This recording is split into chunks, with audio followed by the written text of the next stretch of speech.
Hello, my name is Creostix, and welcome back to The Great Ace Attorney Adventures Case 3. Let's roll, continuing from where we left off. 18th of February, 12:52 p.m., the Old Bailey Defendant's Antechamber. What on earth just happened in there? Mr. Naruhodo, I've managed to find out what happened. Mr. Sato, I was told it was an advanced form of smoke grenade, a type of exploding device that releases smoke. Yes, a smoke grenade? It sounds like the sort of thing ninjas use. They're just making sure everything is safe now. I think the trial will start again before long. But who would have done something like that? Maybe it was a secret ace ninja attorney. Yes. The police managed to catch someone who was trying to flee the courtroom, apparently. Flee the courtroom? Why? Well, it's a young girl of around 15, I hear. A young girl? Then could it be the other passenger that Mr. McGilded was just talking about? My thoughts exactly. So he wasn't lying. Well, I mean, we assume that that is the person. We don't know yet, like that we assume so far. Oh, what's become of Mr. McGilded, actually? There are so many things I need to ask him about, but he's not here. I think he was summoned to the prosecutor's antechamber to answer questions, along with the young girl. Who is she, I wonder? And what was she even doing here at the trial? She was taking a huge risk, and for what possible benefit for herself? There's another matter that's troubling me. What's that? The 20 pence. Oh, according to the coachman, Mr. Beppo,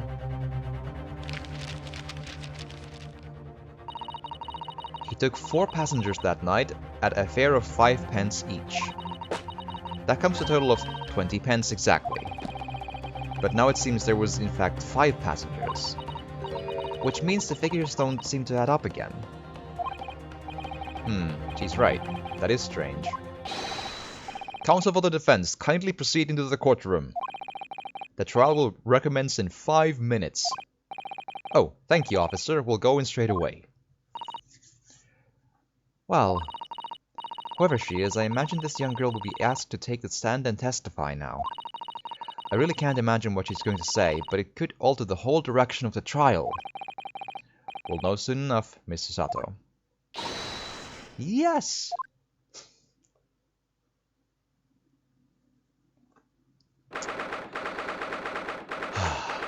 18th of February, 1 p.m., the Old Bailey courtroom.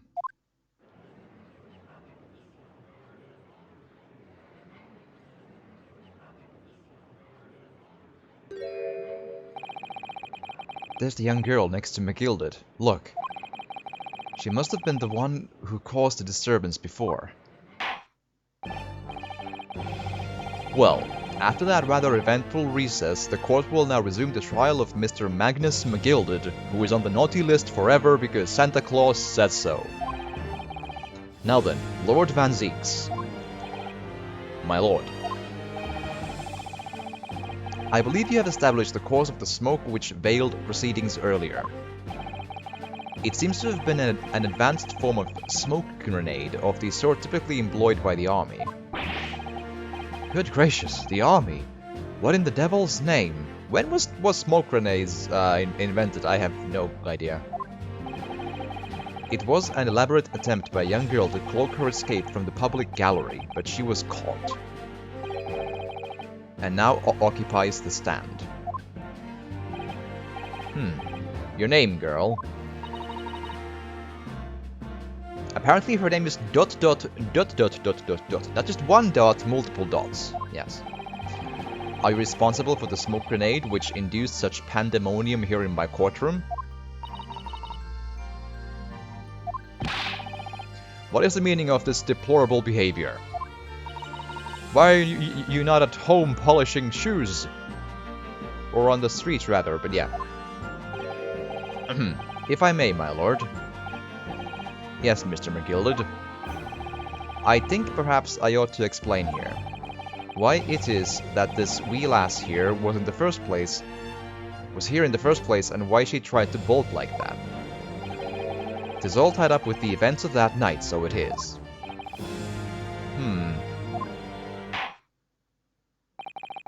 Very well, Mr. McGilded, give your testimony. You will explain to the court exactly how this young woman is involved in the case. Alright. Just what did happen that night? It's not like a defense lawyer needs that information or anything. Well, you know, we find out on the go. That's the plan. The young girl. Alright. On the night in question, I took the back seat in the omnibus and promptly nodded off. Then begorra, a loud thud and a wee scream woke me up with a fair start. There was a fella collapsed on the floor at my feet, so I sat him up on the seat across from me. Then I turned to find out where that scream had come from, and bless my soul, what did I find? There was a child in there, all curled up in a ball, hiding her wee self away.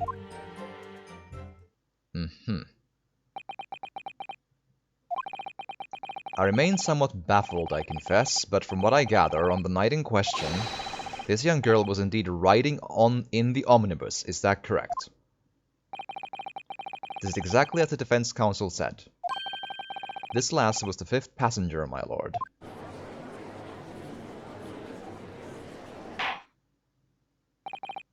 Very well. The defense may now cross-examine the witnesses. Are you ready, counsel? Yes, my lord. Or rather, no. I have no idea where to start.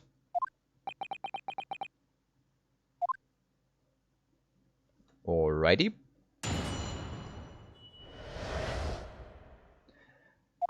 Let's do this. I also don't really know where to begin with this one.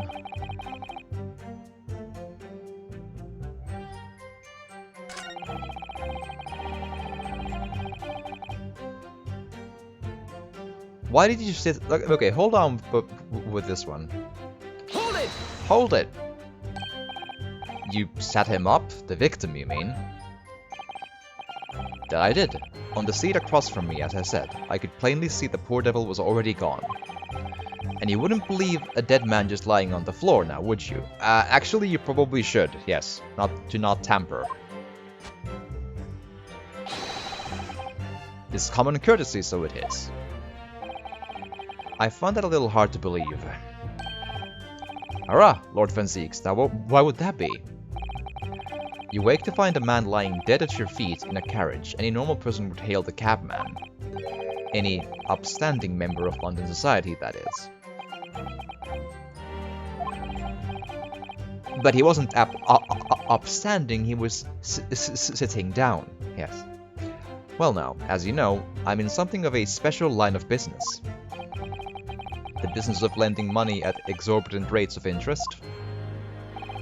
Unfortunately, my lord, not everyone is thankful for the help I offer them, and some would even see me dead. So I do try, where at all possible, to avoid getting myself in a tangle with trouble. Are you suggesting you were just going to leave the man there? Heavens alive, no! I was always intending to report it, so I was. Only, I had a mind to find out the whys and wherefores first. The whys and wherefores? Right you are. There were some details I wanted to understand before anyone else got to meddling. That wee scream I heard, for example. You wouldn't your good self do just the same?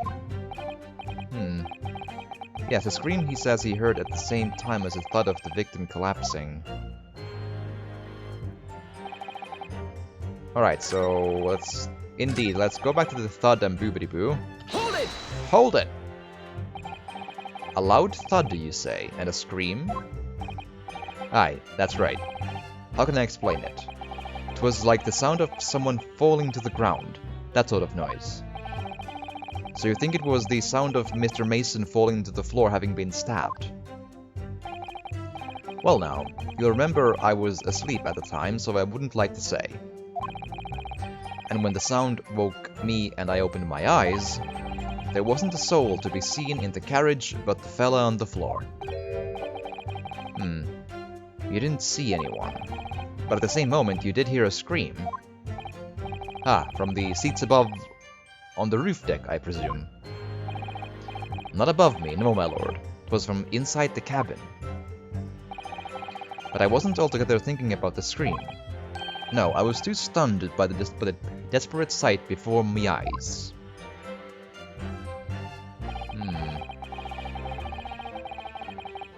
So... yeah, probably that one. Like, turn around to find out where the scream come from. Bless my soul, what did I find? Hold it! Hold it! I'm afraid I don't understand. I'm sure you told the court that there was no one else in the carriage except for yourself and the victim.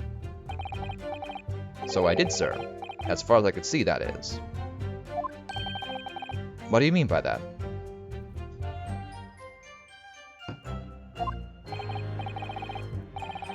Well now, this is a queer thing. The wee scream I heard as I woke up, it came from, if you'll excuse the vulgar expression, under me backside. Good gracious! Under your backside? And when I lifted the seat on which I'd been sitting, I found there was a wee cubbyhole there for storage. Mr. Naruhodo, we can examine the omnibus ourselves, remember? Yes, of course, the whole bus was submitted as evidence. This would be a very good time to have a thorough look around inside. And that's when I found her. Child in there, all curled up in a ball, hiding her wee self away. I guess I could make sure that nothing has been, like, updated in this one. But,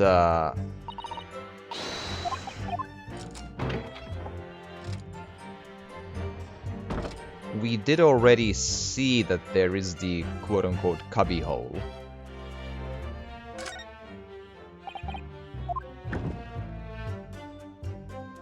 Yeah, I believe we've already been through, all of this.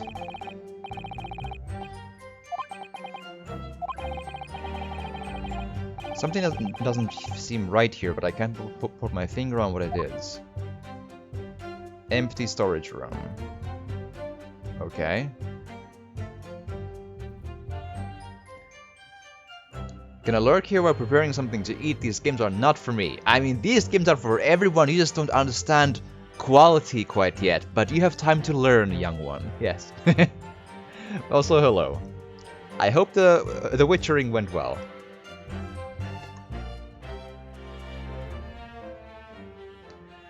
Right, right.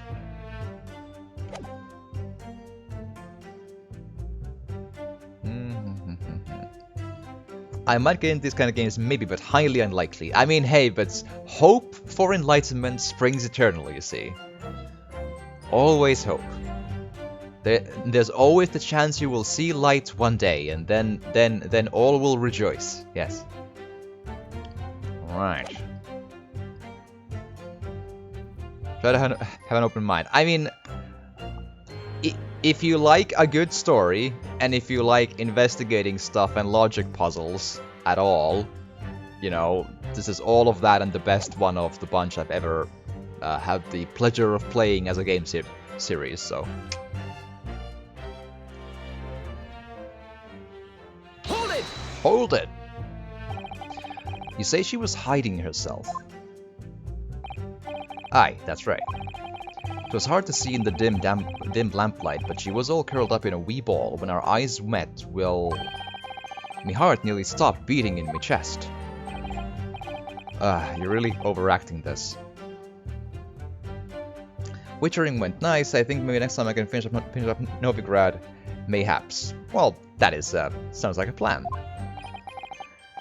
Still, and all I pulled her out from under there, and sat her on the seat opposite so I could have a wee chinwag with her. You and your accent, man, and your weird words. The seat opposite. That's right, just next to the dead gentleman there. You sat this young girl next to a corpse, sir. Well, as I'm sure I mentioned, a gentleman in my position can all too often find himself in mortal danger. So, I needed to find out just who this urchin was, you see. And while I was in the middle of talking with her, I heard another scream, a fellow's voice this time. Presumably that scream was Mr. First, who was sitting on the roof deck seats. Right you are again, I would say, sir. Looking down through the skylight, he must have seen this young girl and the gentleman with the knife in his belly. In other words, the previous witnesses did not in fact see you at all, Mr. McGilded. What they believed to be yourself and the victim was in fact this girl and the late Mr. Mason. Aye, my lord. I was, as I think everyone understands now, sat at the back of the carriage out of sight.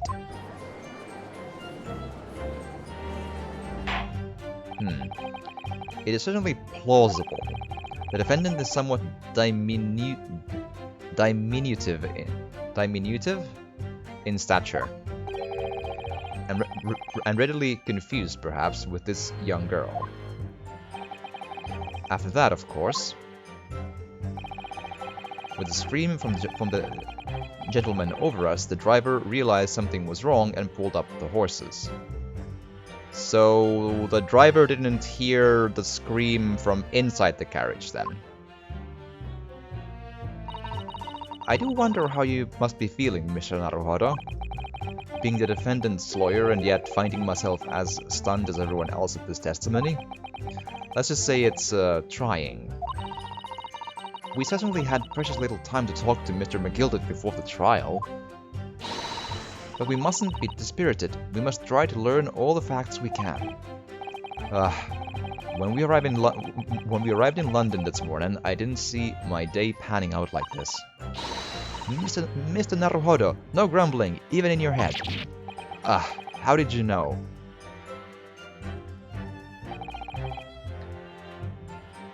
Okay, backseat omnibus nodded off. Hold it! Hold it! And when you first got onto the omnibus, were there any other passengers already on board? There were not. The cabin was empty and there was no one on the roof deck either. You were the first passenger, as it were, I see. Aye, and that's why I took the back side as I did. It's the most comfortable, so it is. Could you explain exactly what you mean by the back seat? By all means. It's how you already described it earlier. I'm talking about the seat opposite the one in which the poor gentleman who was stabbed was sitting. Like I said, that's the most comfortable and where I feel most at ease. And of course, I enjoy gazing through the skylight from time to time as well.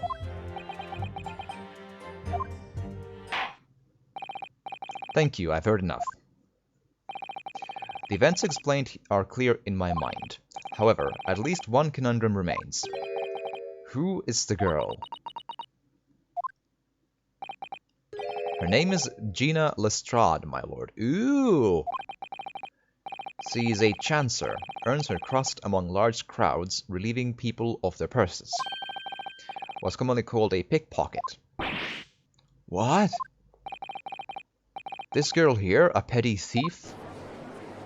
Or he is a full-out protagonist. That's also always a possibility. They are also all pickpockets. Order. Is this true, Miss Lestrade? Miss Lestrade, you will answer the question.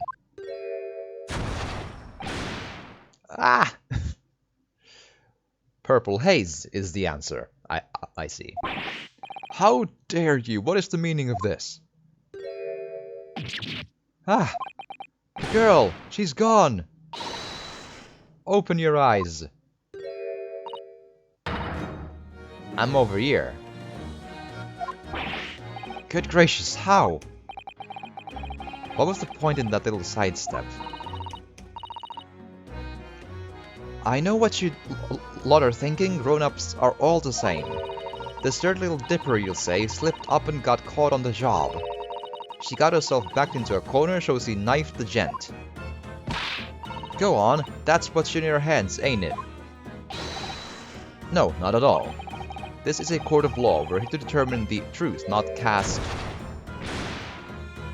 green smoke. Yes.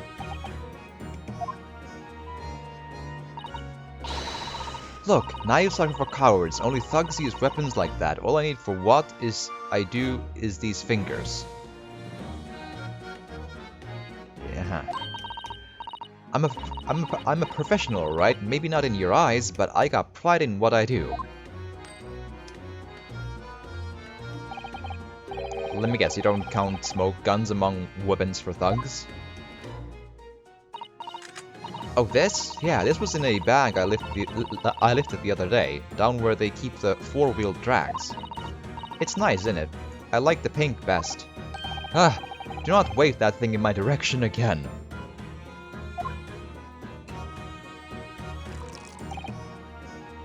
So, you admit that you were riding on the omnibus on the night in question.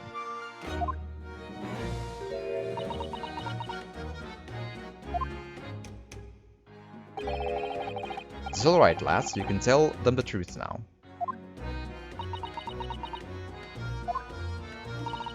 Alright, yeah, it's just like the Irishman said.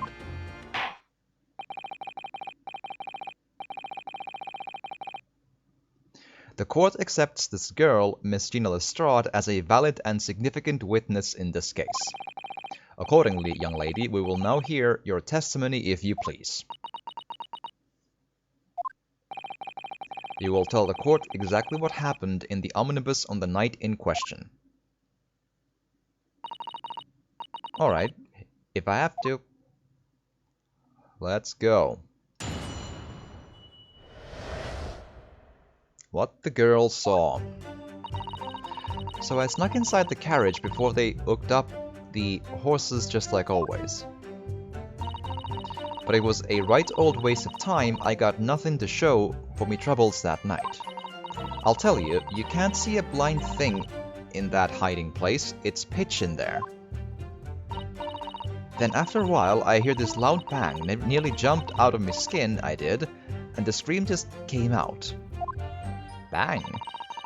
It's because of that this swell found me. He did help me get away, mind. Okay, let's press on the bang, I think. Yes, he let you go.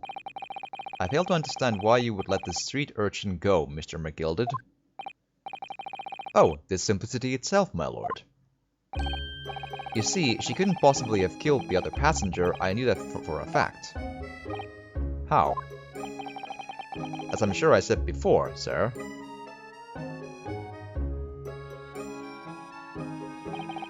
I was sitting right on top of the place where she was hiding herself. I think a demonstration is called for. This is where I was sat that night, and the cubbyhole of which you have spoken is underneath this seat, I presume.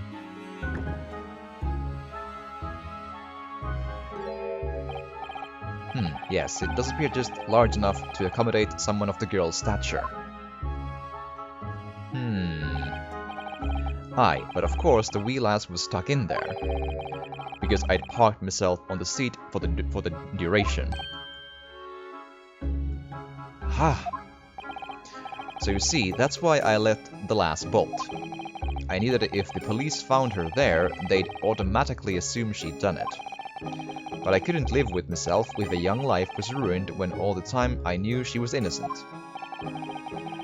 Even though you must have realized your action would result in your own innocence being called into question. Not at all, my lord, not at all. Ah!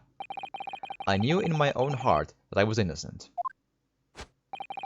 So I thought it was worth taking a punt on my own good name for the sake of this less fortunate lass. My goodness! What a perfect gentleman! My lord, this This fine example of a man cannot possibly be guilty of a heinous crime like this. I'm ashamed of myself for ever doubting you, sir.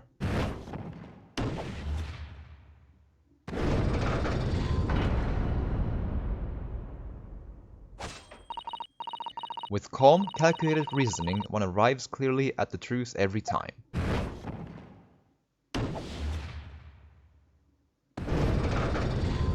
We haven't proven squat though yet, but okay. Saints alive! All 6 members of the jury consensual in their leading to a verdict of not guilty? Mr. Naruhodo, this, well, it must mean... It must mean what? That we're victorious. No, it doesn't. They're just leaning into a place, and it's gonna turn out that there's a thing, and then the prosecution turns everything back to 6-0 again. It's gonna be a whole thing. We've won? No. Are you sure? We have not won anything yet. Nothing's been proven. The thing's not clear. No. Objection!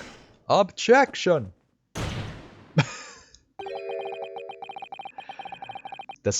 If the sight of my iron-heeled Wellington offends, pray do forgive the discourtesy.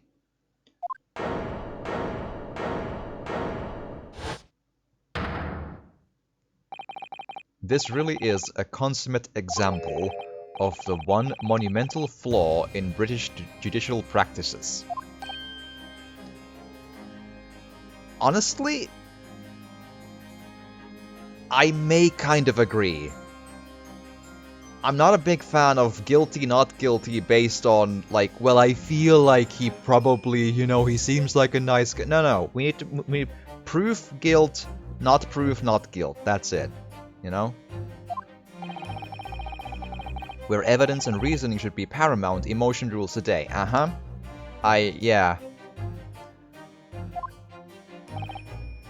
Emotion?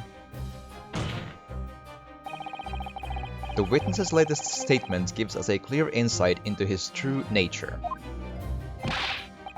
What do you mean, his true nature?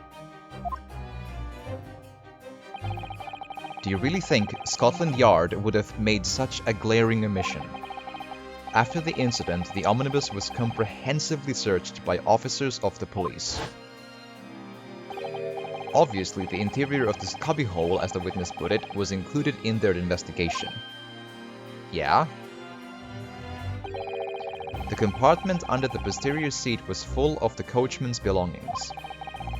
It's noted in black and white here in the police report. Then why were they removed? It's evidence.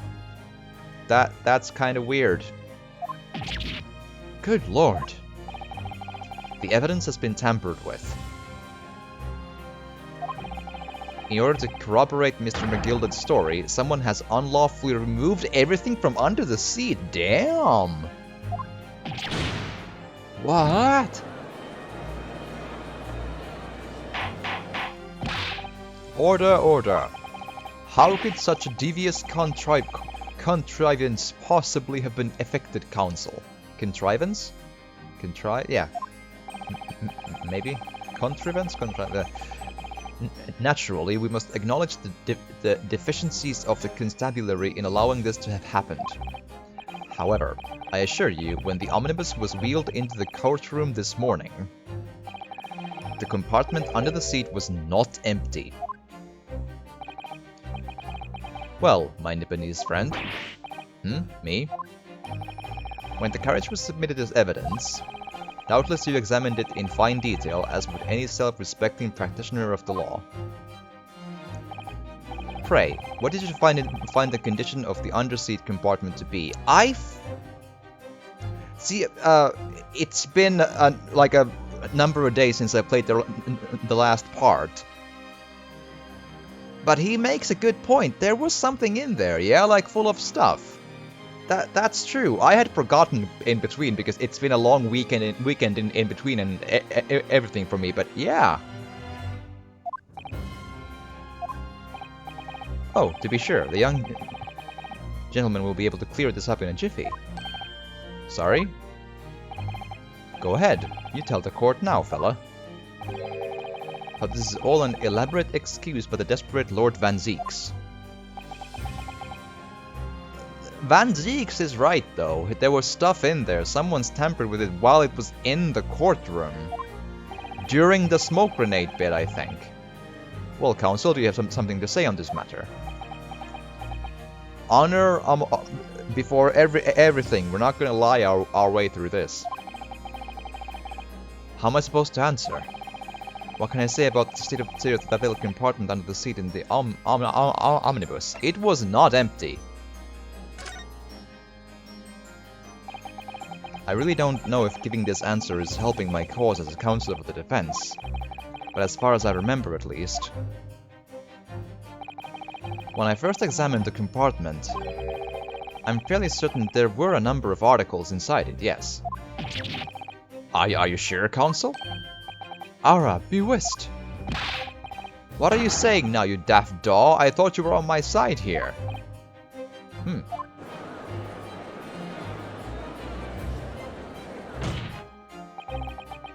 What game are you playing? Your task is to defend the man in the stand. Why would you say something so to compromise his position?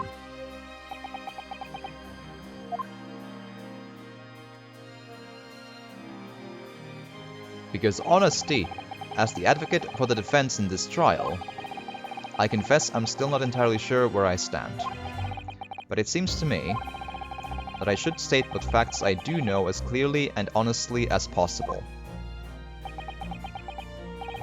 Interesting.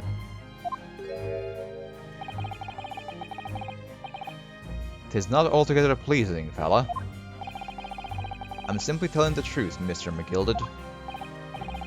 Well, don't forget that you're supposed to be representing my best interests here, lad. Not by lying. I believe that is... I forget the details, but I believe knowingly lying in court is, even in the capacity of a lawyer, is very much a big no-no. I think. Now then. A fellow's memory is a curious thing and not altogether reliable. No, the court must consider the facts. But their cubbyhole under the seat is as empty as the devil's heart, so it is. Selene, Dufresne! Selene, Davidar! Good Kinhualto! Hi! Welcome! Thank you for the raid! Holy crap, how have you been? I hope you had an excellent stream playing World of Warcraft. Oh boy, I actually never played WoW. Never ever. It like passed me by. Plus, I'm a single player guy anyway, so there it went. But I hope you had a good stream. Did you enjoy it? Did you have a good time? How have you been? Has your day been excellent? And welcome and thank you for the raid. Hells yeah.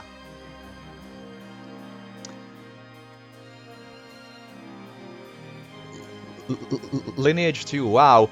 And old school RuneScape, Lineage 2, wow.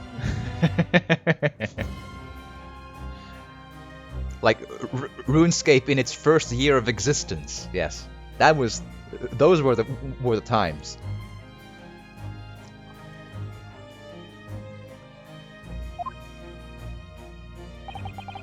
Do you think perhaps it would be in your best interests now to admit that you might have been mistaken? RuneScape Wilderness PvP was sick. I remember that. I very rarely ventured there, but I remember that. I also remember I played RuneScape before the Wilderness was even implemented. It was not a thing when I started, but I did see it become a thing. Man, that was, so long ago.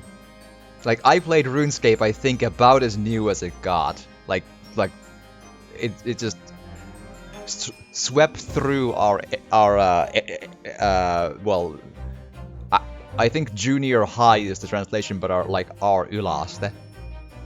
But still, my most memorable PvP stuff happened in Lineage 2 and Darkfall Unholy Wars, some fat loots I got back then. I never really, I don't think I really played like any fantasy or RPG MMOs beyond that. I've played a bunch of PlanetSide 2 because of friends, and a bit of Wolfenstein Enemy Territory, like as PvP goes, but that's about it. 2.5 hours of user interface redoing, did enjoy it, slept 3 hours before the stream, and so on. Got elevated from raider to officer and raid leader in my guild. Oh, goody! Congrats! Congrats. Me? I got just recently my YouTube. I got my YouTube thing approved. I'm now in the YouTube partner program. Woo! I'm an actual YouTuber, brr. Yes. Okay. Woo! Thank you. Thank you.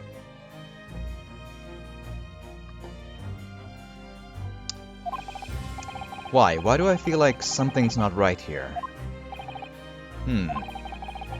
I should like the jury to weigh in on this matter, I think. That compartment is designed to house equipment used to maintain the smooth running of the carriage.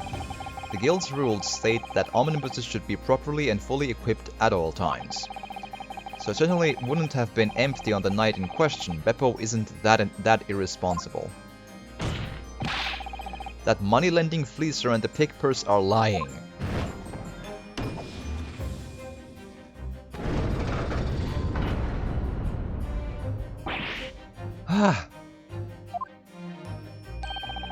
I can't believe I was nearly taken in. The stinking rich are always stinkers, nothing but cowards, lot of them. What? Oh no. I mean, he looks pretty rich too, I still maintain, but here we are. It's a trick. Of course it's a trick. I mean, I do think that there's a lie there, but I'm just wondering, like, what's the little girl's, like, angle in this? Like, why would she lie about this? Back to food. Have good food. Quite so, I must concur here. Man, these jurors are just like, they turn on a dime and just go on with anything, it seems. With calm, calculated reasoning, there's no reasoning there, my lady, I'm sorry. One arrives clearly at the truth every time. Yes, but every time a different truth, it seems.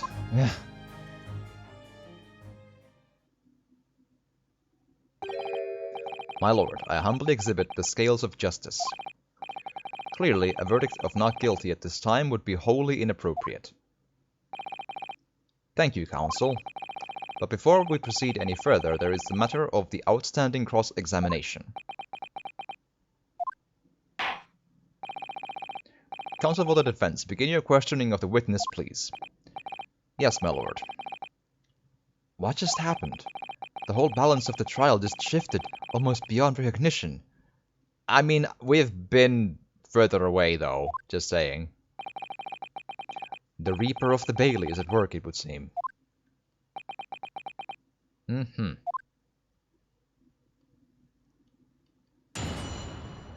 Okay, so the loud bang is what I'm really...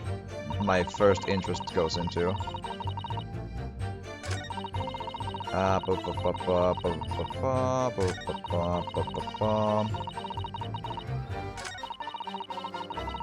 I hear a loud bang. Yeah, this one. Hold it! Hold it! When you say a loud bang, do you mean the noise of someone falling onto the floor? Could have been, I suppose. I don't remember so well. Point is, it made me jump. And you let out a scream involuntarily. That's right. And then I felt the cushion over my head get lighter all of a sudden. Presumably when the defendant got up in order to help the victim, yes? Or not. It could equally have been the moment the accused stood in order to stab his victim, could it not? Not after the thud, though. Assumedly. Well, girl, did you see what happened at that crucial moment?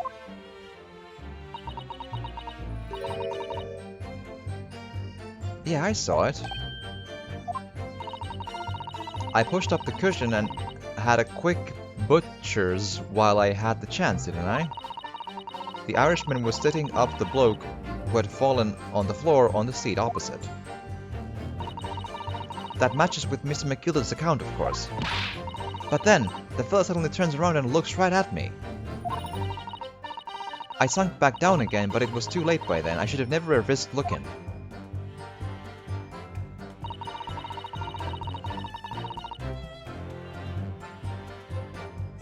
Uh-huh. All 6 members of the jury had decided that the defendant was innocent. For one brief, shining moment, yes.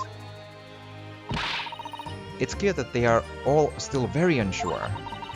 If we could just find some conclusive piece of evidence among this new testimony, I'm sure we would clinch the verdict we want.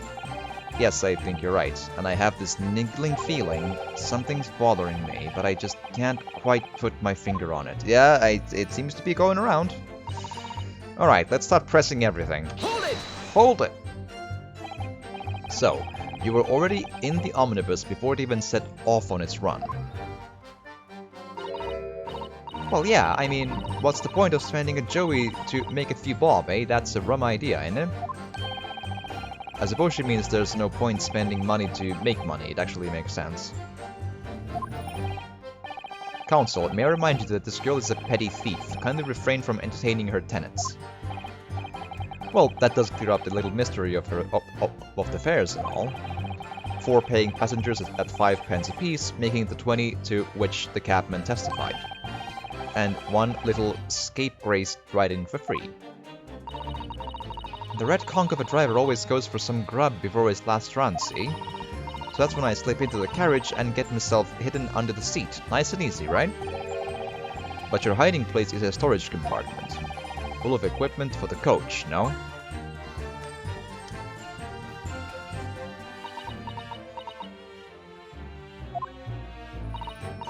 Yeah, there's brushes and buckets and whatnot in there, sure. I always chuck all that out and cram it in a corner somewhere. No one ever seems to bother much. And yet, according to the report filed by the police officer who first arrived at the scene, the compartment was full of such paraphernalia. Well, I don't know nothing about that. Like I said, I moved all that stuff out so I could hide under the seat. That's all I can tell you. It seems we've reached the end of that line of inquiry. Continue. But it was a right old waste of time. Got nothing to show for me troubles that night. What about the coin in your hand? Hold it! Hold it! A waste of time? Why is that? Well, most nights I'm on me own in the God permit at least some of the time. Man, that accent is kind of hard to read. I beg your pardon, did you say God permit? Oh yeah, well, that's what my kind call it. You'd say the omnibus, I suppose. Okay, the point is, any normal run, the carriage ain't got no one in it for a while. And that's when you come out of your hiding place and get away. That's it. Only that night, this cove was sat on me seat from the start. And he didn't budge the whole way, did he? Not 1 inch. I was totally stuck. Do you mean to tell us that you were present in the carriage for the duration? You were under the seat the entire time while events unfolded in the enclosed cabin. Yeah. Right, mister? To be sure, to be sure. It was I was as shocked as anyone. You don't expect to lift the cushion you've been sat on and find a child now, do you? So this mistless shroud couldn't possibly be the culprit then.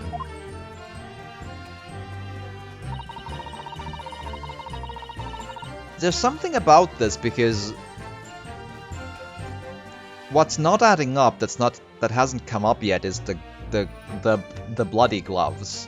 So let's assume for a minute, yeah, that the person that the witnesses saw in the carriage was indeed this girl, which I don't know, but let's assume that would be the case. And they are adamant about the 2 bloody hands, right?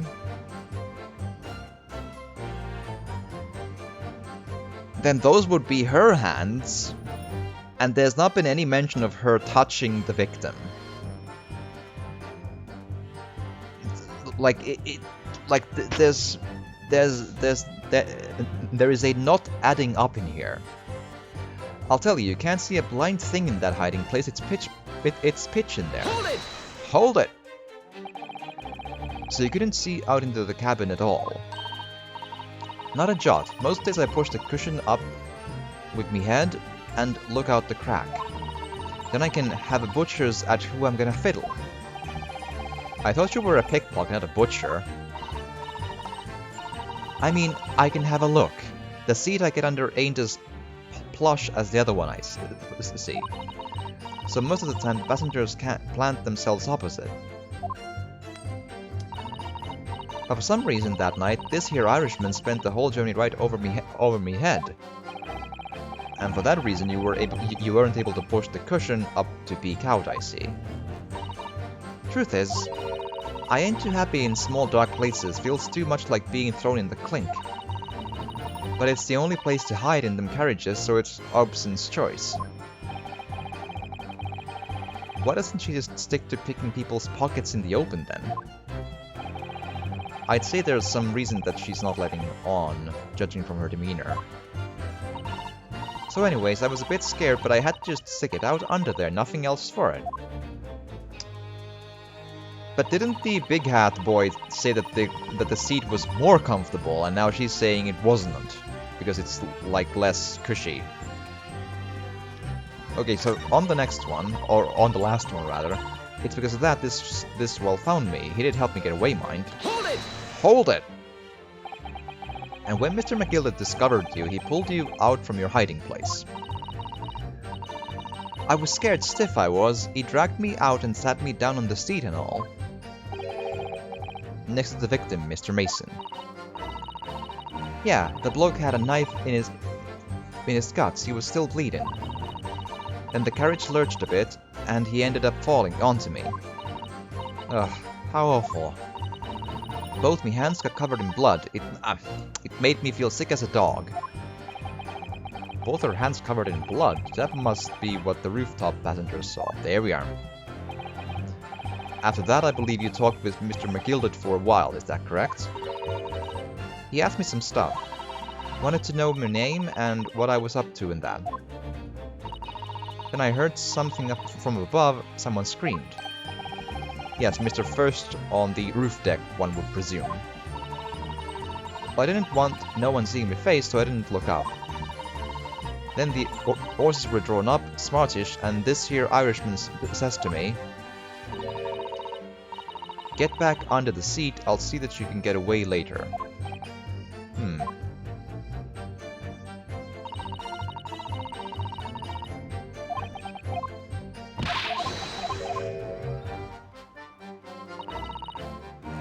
Okay. So I need to find something here. There's not many things to...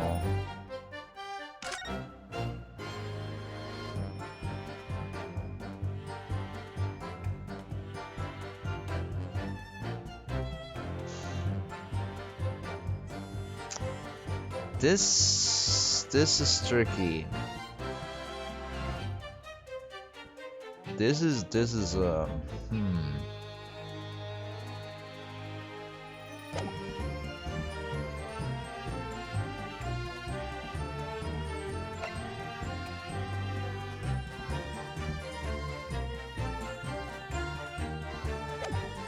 Okay, let's because there's nothing to find in the pressing of testimonies, it seems. So okay, safety save of one, because at least we've pressed everything, so we, you know, got something done, right?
I don't know.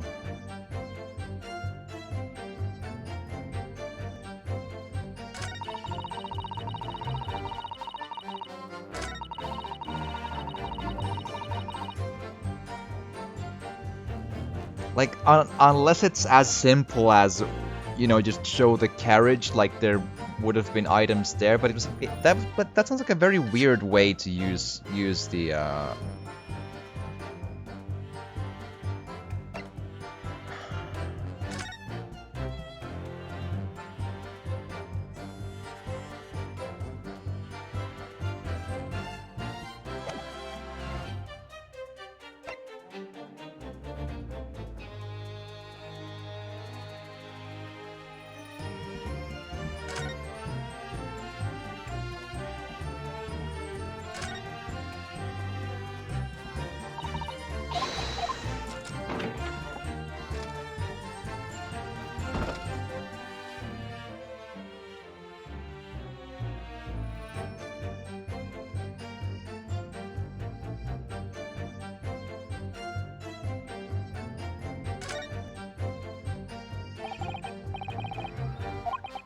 yeah, that's blood, but I believe we've been there.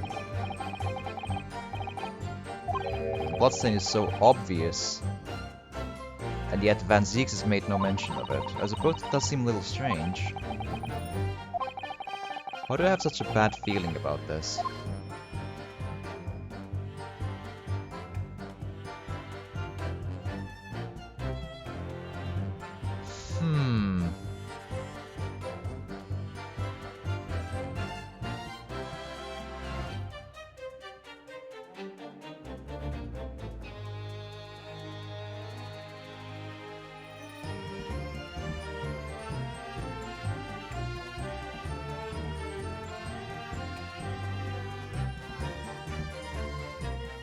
I feel like we did check everything. Nothing is jumping at me here.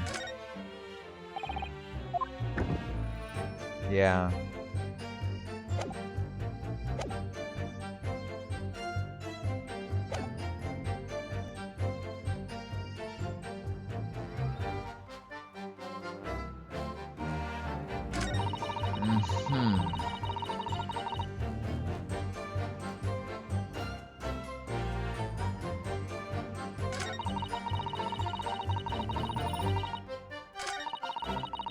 I have no idea what to do.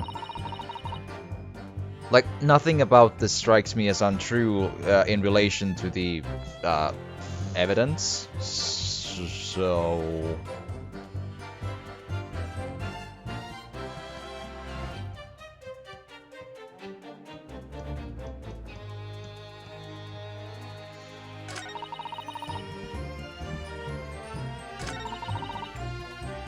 Hold it! I mean, I have had situations in the first 3 Ace Attorney games where you just have to press something twice, and that's how we do it. But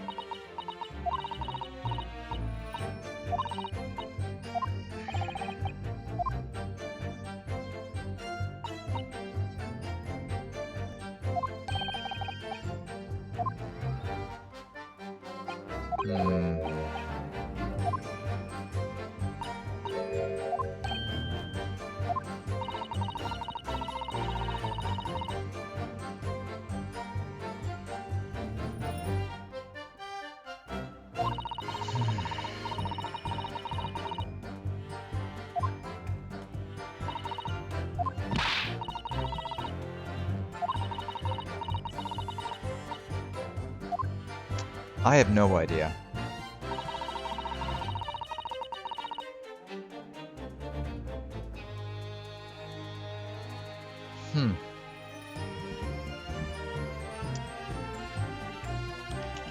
The Great Ace Attorney Adventures walkthrough. I have no idea what to do. Like, either I look up a walkthrough or I save load and push every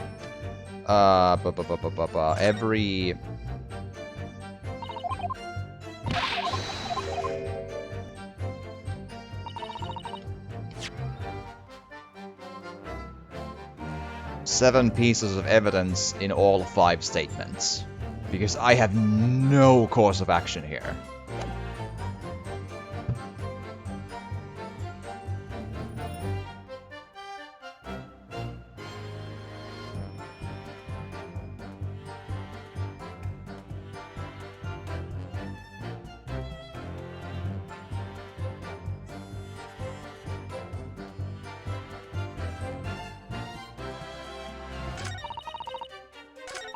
Luckily, I found some sort of a guide, so okay.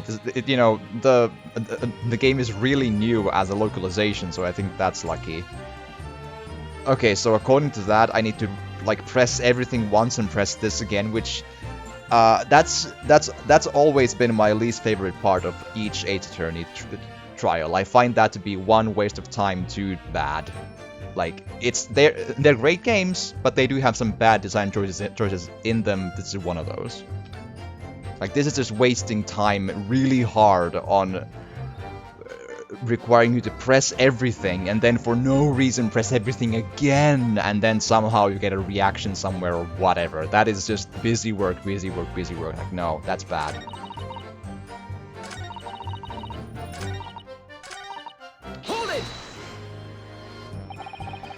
So you couldn't see out into the cabin at all.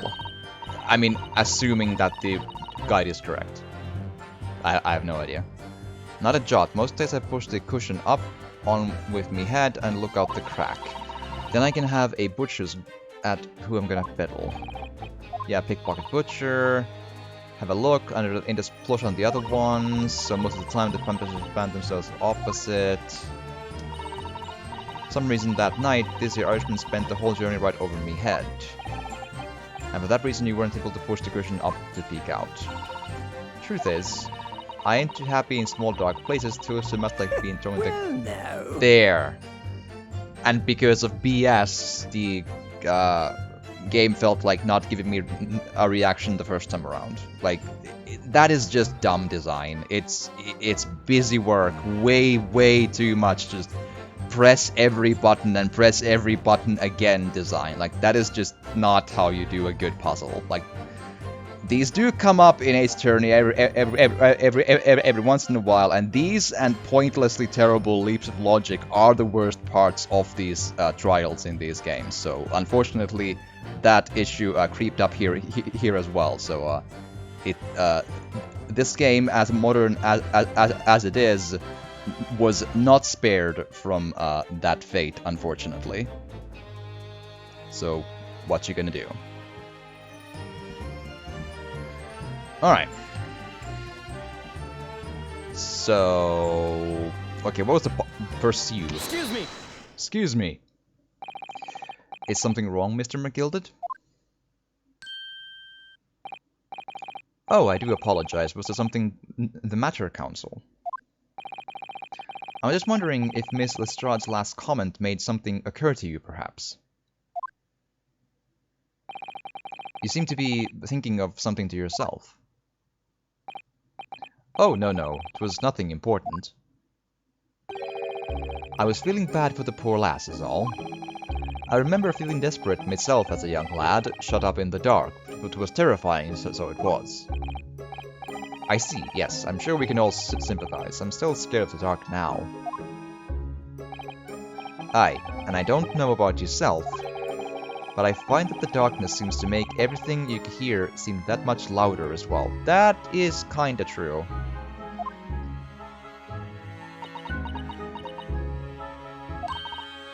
Yeah. I suppose it does, maybe. Miss Lestrade. Did you hear something that night? Anything? An unusual noise, perhaps?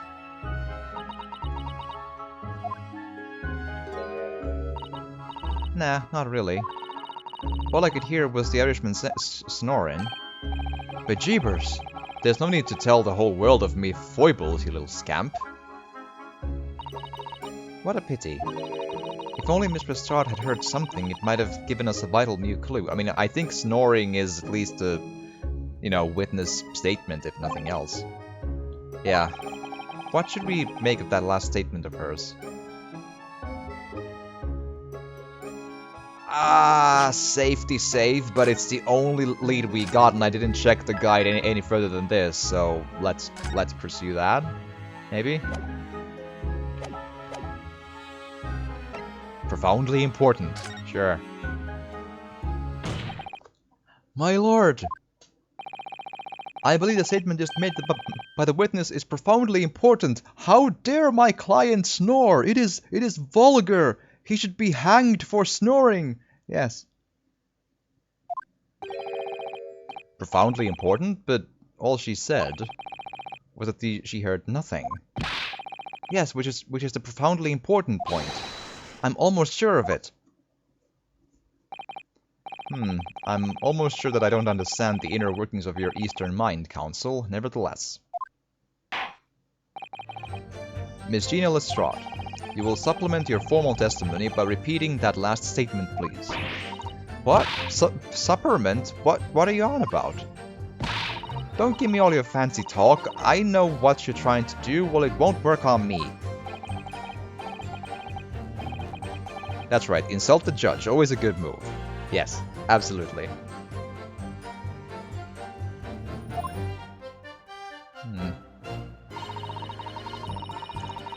I was straining my ears to work out what was going on, but all I could hear was snoring. Yeah, so...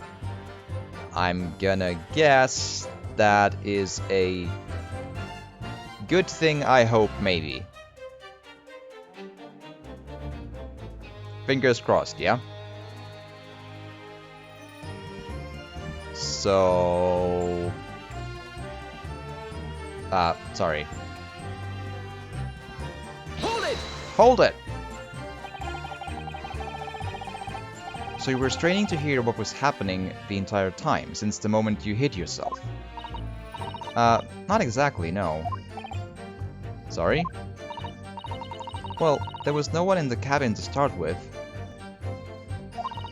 I could just push the cushion up and have butchers to see what's what. But then when I saw the swell getting on, I got me head down so he didn't notice me. Right. And Mr. McGilded sat on the seat under which you were hiding, correct? Jackster, hi, welcome. I hope you've had an excellent day, or morning, or you know, Hi.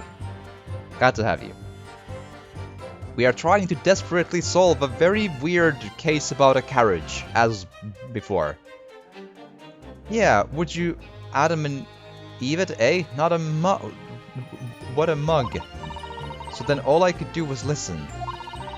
I was waiting to jump out of there as soon as I heard him leave, see? But would he? Not likely. Even though we stopped here and there, I never heard the door open. So I just had to stay put and listen to him driving its pigs to market. Snoring like an old dog, he was. Aha. Are there any conclusions we can draw from that, I wonder? Okay, hold on.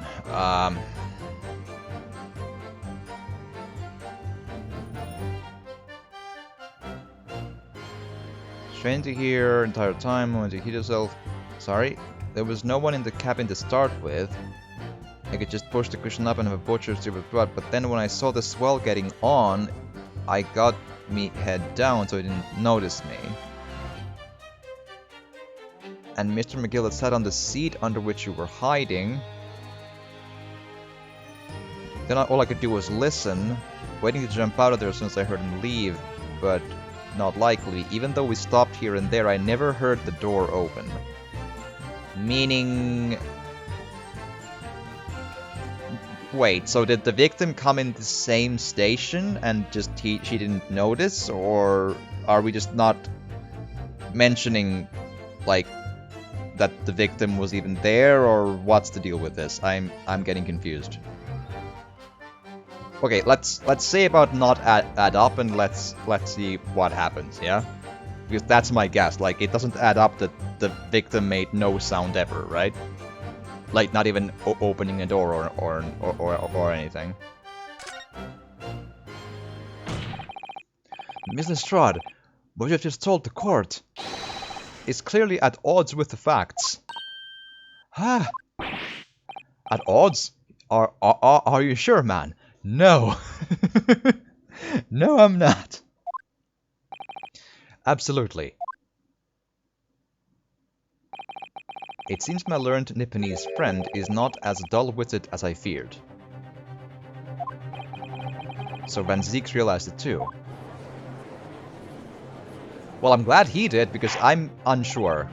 Counsel, I must insist that you bolster your claim with evidence, or some complicit party's name at the very least.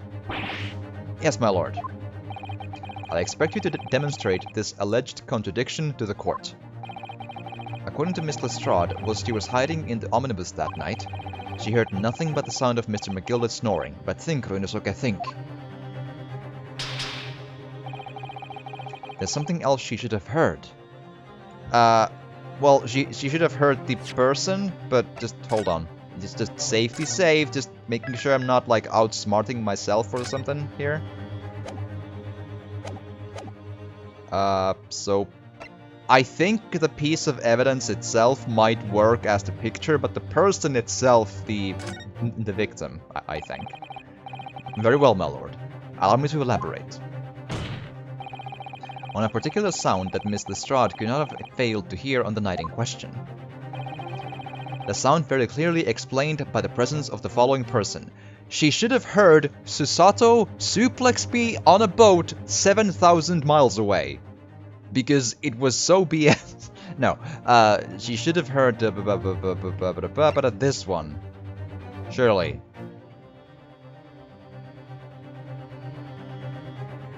Right? I'm unsure when he got on, but yes? Take that! Thrice fired Mason? Yes, my lord. The sound that Miss Lestrade cannot have failed to hear is that of the victim! Mr. Mason, boarding the omnibus. Whew, I was worried that was just not gonna... Cool.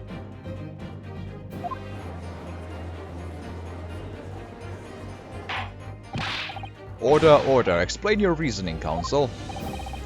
Miss Lestrade, allow me to confirm something. You claimed earlier that you were the first person on board the omnibus, is that correct? Yeah, of course I was. I got on while the driver was in the pub, didn't I? And the next person to board the omnibus was Mr. McGildet. That it was. Not a soul was in the cabin when I climbed aboard. At least, not in plain sight. So you were, to all intents and purposes, alone in the enclosed cabin of the omnibus at that time. Did I not just say as much? I wasn't traveling with anyone else, if that was what you mean. I hope the coffee is good, Jackster. I hope it helps. I haven't slept at all last night, so there we are. And I don't drink coffee. Yeah, I saw him get on, remember? Through the crack under the seat cushion. He was on his own for sure. And from what we've heard, the carriage made a number of stops after that on its onward journey. During which time did you not hear the door opening or closing at all? Nah, I never heard it. That's exactly what I was listening for, weren't it? Waiting for this swell to leave. In which case, when and how did the victim end up in the carriage? We know that the victim collapsed inside the enclosed cabin of the omnibus. Was he dropped through the skylight? Does it open? Huh. That's pretty good. Therefore, Miss Lestrade's statement about what she did or did not hear is at odds with the facts. So was it one of the witnesses then? Yes, this petty thief's statement was clearly flawed. Not necessarily flawed. It just might mean that we don't know everything, my dude. I'm still wondering about, though, why did someone empty the carriage's stuff, though? It was not empty before. So, there's a lot of questions about this, though. Yes, he knew. He knew all too well that there was an inconsistency in Miss Lestrade's statement. Kehehe. Yes. It would seem words of thanks are in order for my learned friend. What are you talking about? You have demonstrated matters impeccably. This witness and her colorful statements are entirely unreliable. Her words are convenient untruths, nothing more. I don't think that's exactly the case. There's a weird oddity about the stuff inside the carriage, but I feel in a very weird way the statement makes sense. It just means that the victim was probably, maybe, dropped from the sky. A loud thud. Like the thud really struck out at me. Maybe the loud thud was him crashing on the floor. What? Hold on. M for what exactly? People. Bruce Fairplay, Lady First, Beppo. What's Beppo's full name? Is there an M in there? I don't know. Just wondering about the or maybe Bruce is trying to frame Magnus, maybe with a knife he swiped earlier, or just a knife with an M on it. I'm looking at Bruce right now. I feel that's yeah. Alright. I don't know, like that's my vibe. We'll see, right? Has motive. I'm not sure about opportunity. I need to figure out the exact details of like when, how, and so on the lady first bit happened, but still. We'll see. Or the moment of Mr. But number one, does the skylight open? Important question. It probably doesn't show itself yet to be openable. See that? See that right there? That one. It's openable. It super is. It's openable. Enclosed cabin. See it. Not good for us. Yeah, there it is. It's not showing up as an individual hotspot, but it's openable. That's how it happened.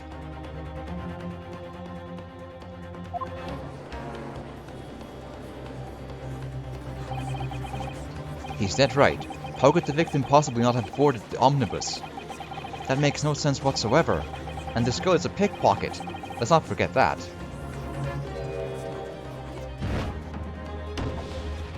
Lady, you are a swing and a miss on as a juror. She didn't even say anything. I didn't want to judge the dear little mite just because she has some rather naughty ways. But I must say,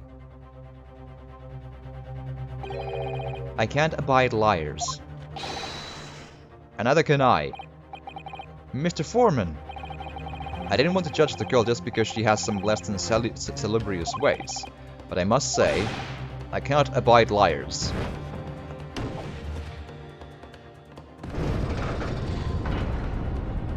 Oh boy. Mr. Naruhodo, that's 5 jury members leaning toward guilty.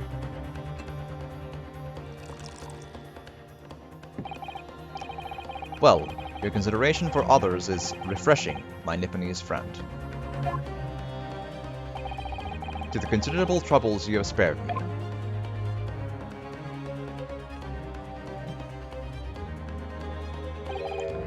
Yes, very refreshing. Oh no! Girl, what are you playing at? Have you forgotten who you're working for? You used this Eastern Amadon? I don't know what that means, but okay. This is carnage, it's perfect. Juror number 2 is the only one left. Mr. Naruhodo, the way this is going... I know, if we can't find some new way to convince everyone of Mr. McGilda's innocence, the judge will rule and we'll have lost. Do we get to do another one of the whatchamacallit, the things we did last time around. The name escapes me, but the, you know, the last minute turning of the jury or whatever. Oh, sorry. I very much wanted to believe the words of one of London's most respected gentlemen, but those of us in service know we must accept hard truths. Hold it! Hold it!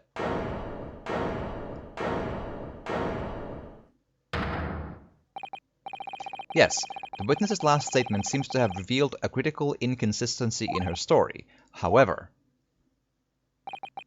if we consider the possibility that her statement is in fact the truth, it may shed an entirely new light on this whole case. What are you saying? Ah. Counsel? I'm sorry, sir, whatever do you mean? Counsel, I will not tolerate you attempting to prorogue my adjudication. Explain yourself at once. I want to win! Yes. When the accused boarded the omnibus on the night in question, the victim was nowhere to be seen. Subsequently, the carriage door was not heard opening a single time as testified by the witness in the stand. And yet the victim's body was found inside the carriage. If this petty thief's words are to be believed, how do you explain the victim's miraculous appearance inside the cabin of the omnibus? Because of the skylight, it opens. There's only one way to explain how the victim came to be inside of the carriage. There's another entrance. He might have been put there after he died as well, but the other entrance is the point, I think, now. You know, so, safety save.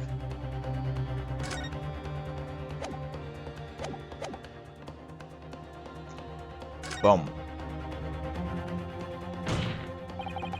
If the door wasn't opened even once, the only explanation is that the victim entered the enclosed cabin some other way. Objection! Objection! I wonder what new fantasy you would come up with in order in your blind panic. But behold, the omnibus is here for all to see. Only one side of the enclosed cabin is furnished with a door, the other has only windows. Fixed windows which cannot possibly open. In short, there is no entrance to the cabin other than the door. Objection! Objection! There is, though. But there could be. There's one possibility you haven't considered. Oh, really? Yes, one other way inside that isn't the door. Another opening, the use of which allowed the victim to appear inside the enclosed cabin. Alright, counsel. The defense will identify the location for the court. Here is the omnibus on which the incident occurred. Where on earth is this entrance by which you propose the victim entered the cabin? It would be right there. Can I move it a little? There.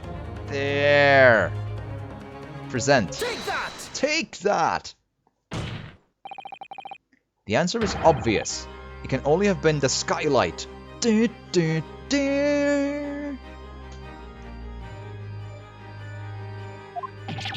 I say, the skylight?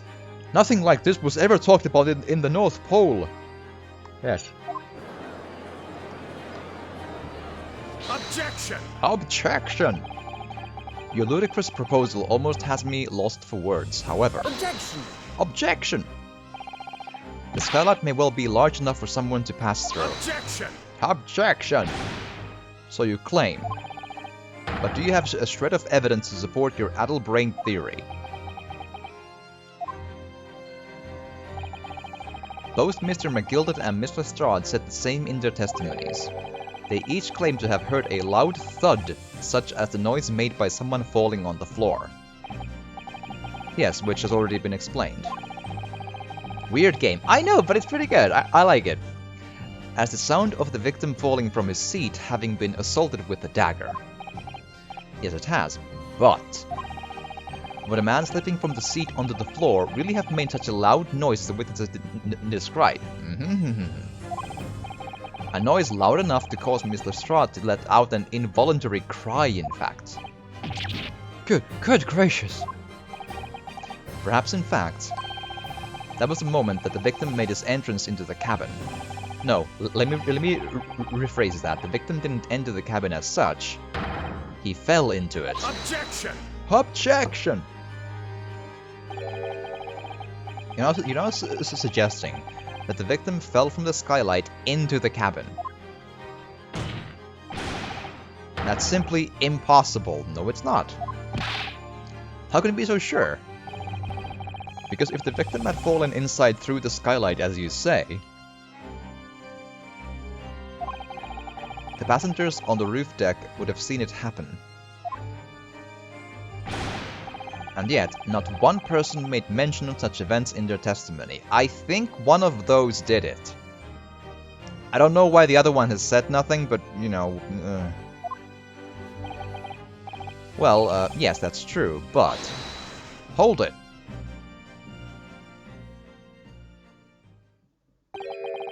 Might a humble fella make a weak comment here? Mr. McGilded. To be sure now, the two fellas who were sat on the roof that testified afore said nothing of the victim falling through the skylight. But it seems to me, my lord, that this not so much a case of them not saying, but... Aye.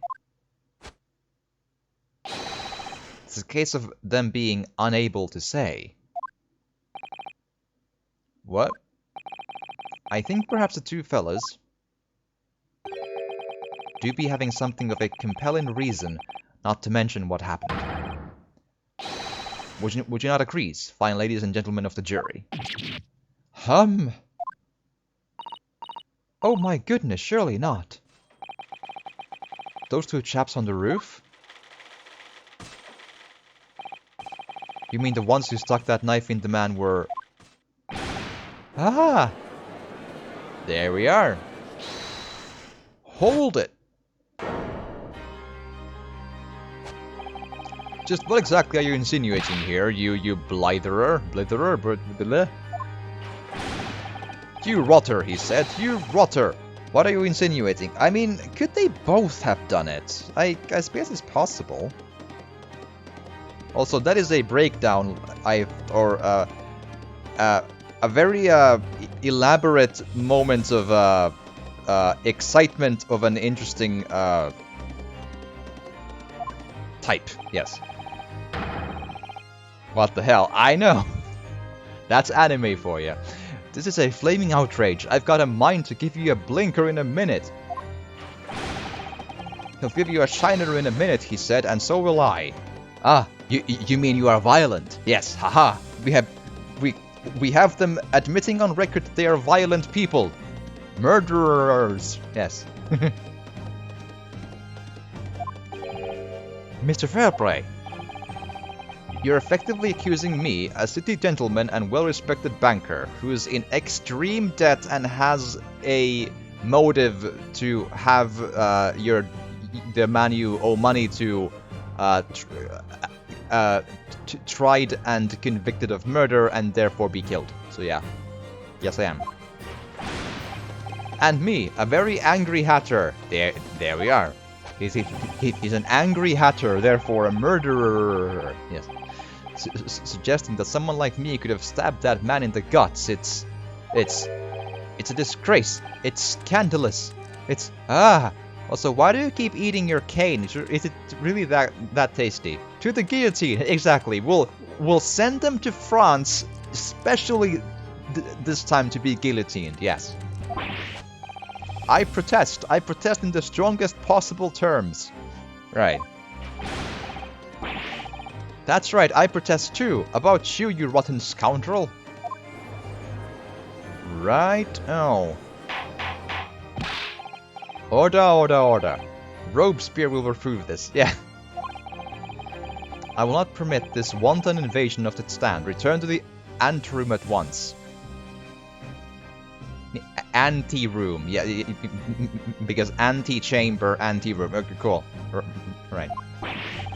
But this is beyond reason, my lord. Ah, it's outrageous. It's very hurtful, you know. But why are you... Why? First, listen, I realize you're stressed and all, but why? My lord, if I may comment. Go ahead, Lord Banzeeks. It was the defense that incited this outburst from the witnesses. My learned friend has seen fit to abandon all protocol and accuse the witnesses without proof. We've accused the witnesses, or we insinuated the...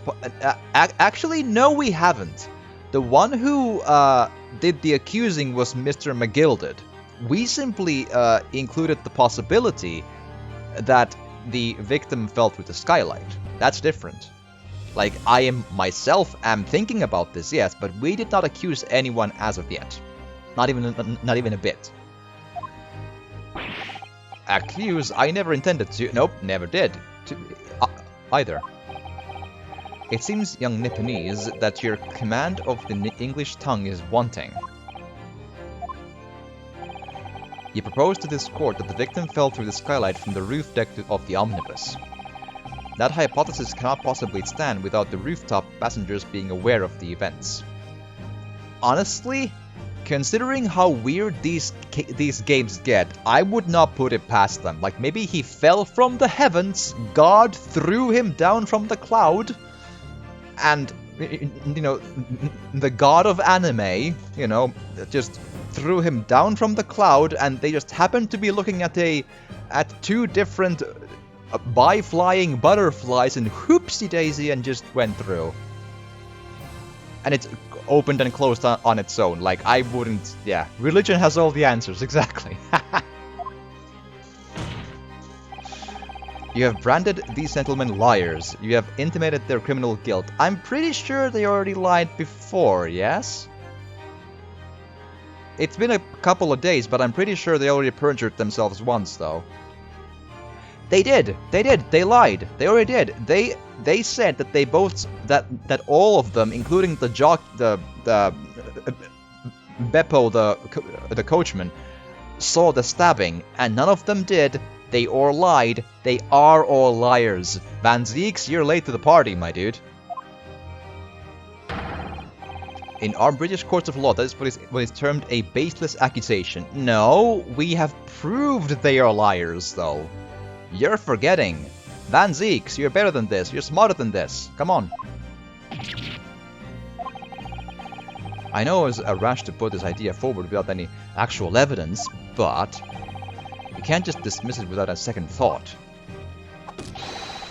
What are we wasting time for? Get them to testify.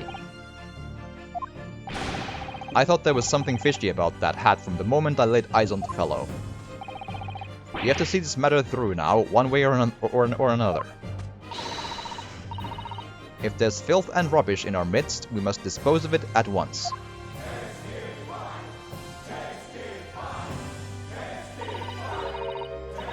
What's happening, Mr. Naruhodo?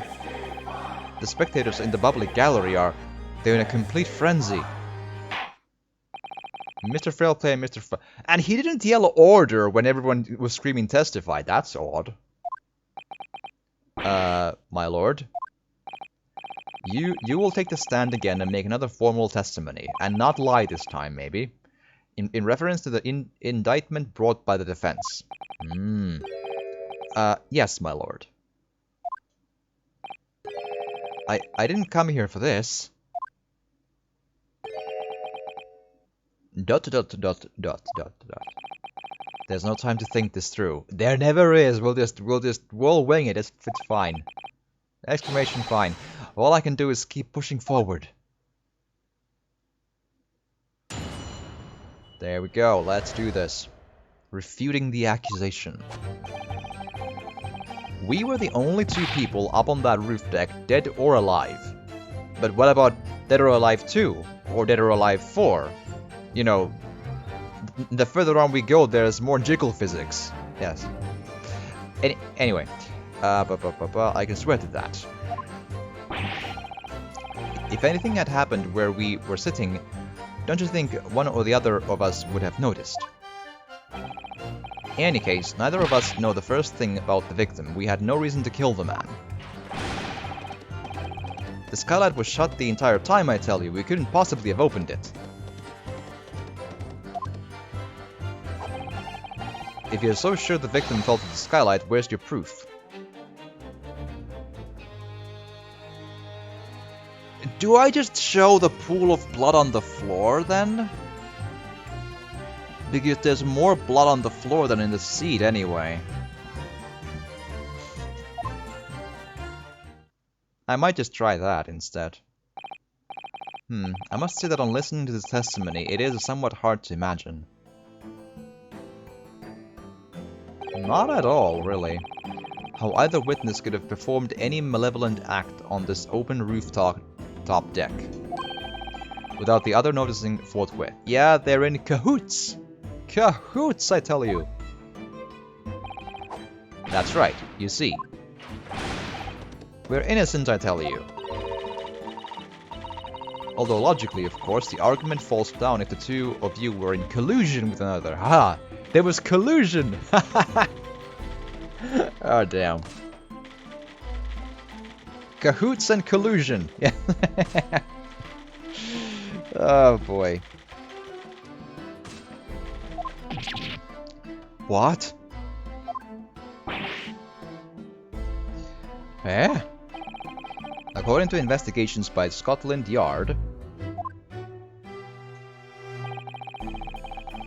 the two witnesses share no common dealings. So you claim. Ha! Well, I don't trust coppers any more than I trust the stinking rich. Something doesn't feel right here. The trial is going in our favor, really. So why do I feel so uneasy? Well, I think, like, you mentioned about the bloodstain on the floor. Van Ziek's never mentioned it, which means he has a theory about it when we bring it up, I think. Counsel for the defense, over to you. Your cross-examination, please. Oh, yes, my lord. I wonder which console generation Dead Island 2 will be released. Oh, right, yeah, that one. Who knows?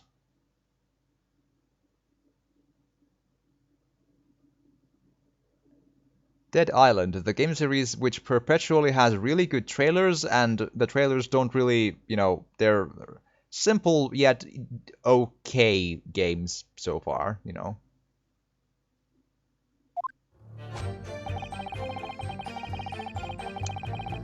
Okay, so let's make a safety save and just try our luck on the show the proof question with the carriage. I don't know if it's too like outsmarting myself, but we can try, right?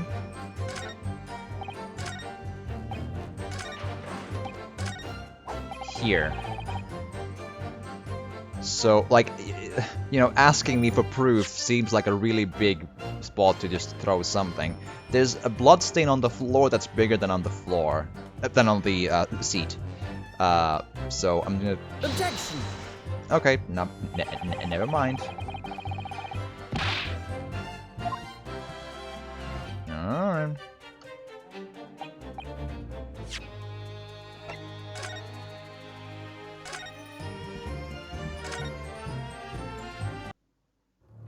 Then we just start pressing stuff then. Hold it! Hold it! So at no time did the victim, Mr. Mason, climb up to join you on the roof deck. Absolutely not, Dickon. No question about it, he said, none at all. Oh, but yes, of course. I remember seeing them both. I saw the victim inside the enclosed cabin talking with this man here. This is true, Mr. McGilded. Dear me, my lord, at the risk of repeating myself, I boarded the omnibus alone and nodded off inside almost immediately. That's an outright lie. Without doubt you were engaged in... Let me stop you there, fella, and ask, do you have any evidence at all? At all? Yeah, Altair can't swim in AC1. Yeah, that's true. Swimming is a later thing, yeah. Not in the first game, no. True. It's all about evidence in the courts these days, so it is. You do well to remember that. Ah, I saw you with my own eyes! This is going so well. If anything had happened where we're sitting, don't you think one of the other would have noticed? Hold it! Hold it! Well, it was on the final run of the omnibus at past 10 o'clock in the evening. It would certainly have been quite dark, perhaps too dark to see clearly. Is this some kind of a lark? Is this some kind of a joke, he said? Is that what it is? Or perhaps one or the other of you fell asleep briefly. Are you fair dinkum, sir? Are you serious? That's what he said. It's impossible, I tell you. What's going on? They are angry witnesses with what's going on. And possibly murderers. I'd give you the keys to the vault if you could fall asleep in that bitter cold. I mean... I'll take that bet, sure. And if you did manage it, your eyelids would freeze shut and you'd never open them again. It was not freezing, I think. I'm under the impression that we're... what month it is in London, but not below 0 Celsius, surely. That's extreme. I wouldn't wonder if Hideo Kojima was involved in some way. I don't think so, but I can see where you're coming from. That's extreme.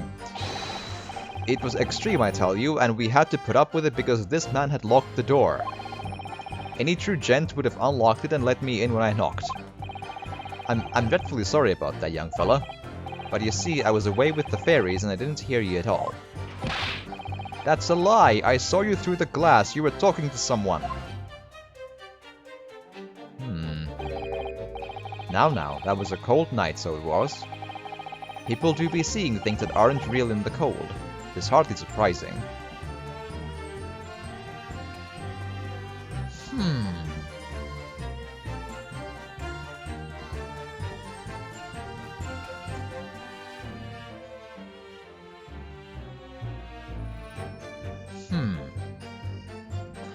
I don't know, like, they seem really convinced that... Like the MGS games. I played the first one, I haven't played the other ones. What I know about the stories of MGS games, I don't really see the... I don't think the story is for me.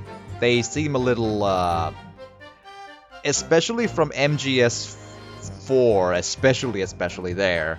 I kind of went away with it, with the notion that the storyline really made death, meaningless. Or it had plot twists where, like, characters who were established dead turned out to be alive because, what a twist! And that's not a good storytelling beat, because then that, like, undervalues death, and you can no longer trust that anything dies or is dead or remains dead, and death loses its meaning and value in the story then. Like, it's a really bad storytelling tool when... So, when you then watch someone die, you can't trust that they'll be dead, or if they'll turn up in a cemetery and, oh, no, instead of me dying, instead, a clone died because of nanomachines, and because there is a sour, and because of those, a sour drip of milk in a bottle died instead, and I'm like... Like, I don't... That really threw me off. I'm like, this story isn't good. 4 was... Yeah, that's the one I saw the most of the story of, and I thought the story in 4 was just god-awful, if I'm honest, because if you undervalue death, you lose the base of the story. Like, nothing matters anymore then. It has cool-looking scenes, but the story was just like, I don't think that's good, sorry.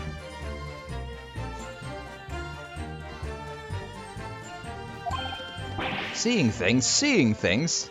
9 hours of cutscene. It's not even the length, it's just that the story wasn't good. Like, you can have 9 hours of cutscenes if it's good, but I don't think it was. I thought the twists were really cheap and undervalued the entire story the otherwise. And sometimes, too, a lot of the writing was really redundant. Like, Kojima has this problem, I hear, that of writing constantly redundant dialogue. Like, you know the meme where they could just say Metal Gear, but they go Metal Gear, Metal Gear, Metal Gear, Metal Gear. Like, they just keep going the same thing over and over. It's just like, ah. And I remember the female bosses, right? And every single time the person I watched like killed the boss, they had this huge like text drop of the backstory of the female bosses, right? And it was every single time it was a huge ass text about how this lady was something or something kidnapped or stolen or something to be part of a military experiment and doobly-doobly-doobly-doobly-doo, and then became a boss fight. And the exact same story in all four, and I'm like, that's not interesting. That's not, well, like, huh? Snake! Yeah, like, they have really cool elements to them, cool scenes to them, cool characters to them. I think the story needs an editor so bad. And someone to tell that, listen, Kojima, love you, but this bit doesn't work. Then they would be good stories. I don't think they're good stories. At least 4 isn't. I didn't like it.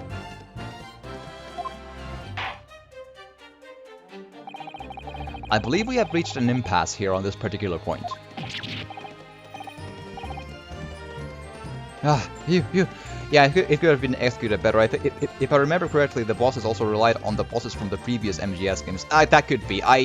I played a bit of 1. I only know the very basic premise of 2. I've heard a synopsis like 10 years ago, but I've forgotten by this point.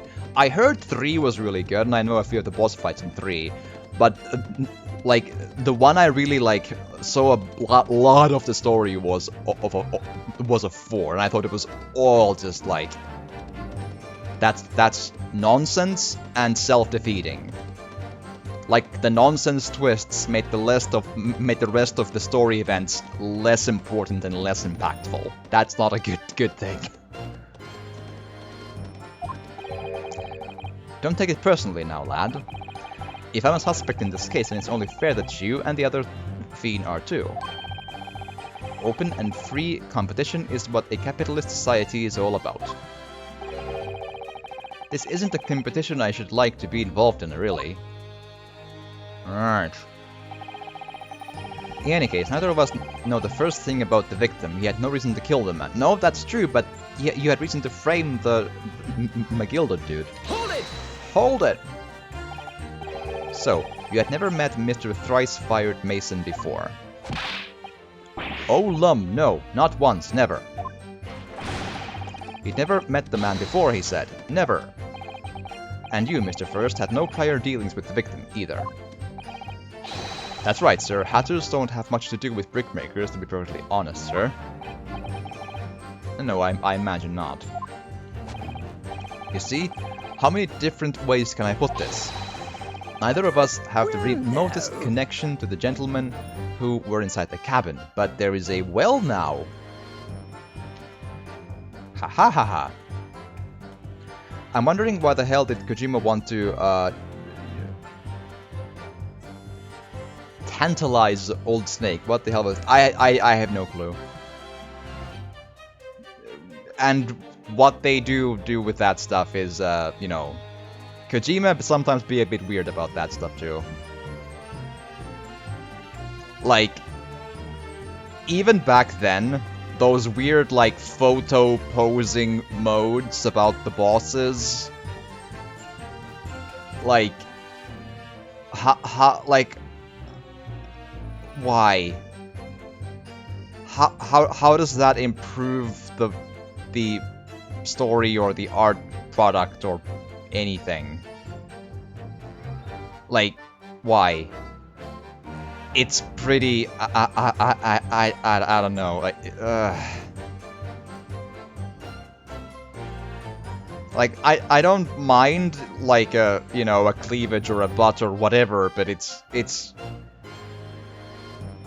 When it's that obviously, hey, look at this this mode like with the pure intention of being a really creepy, like, why?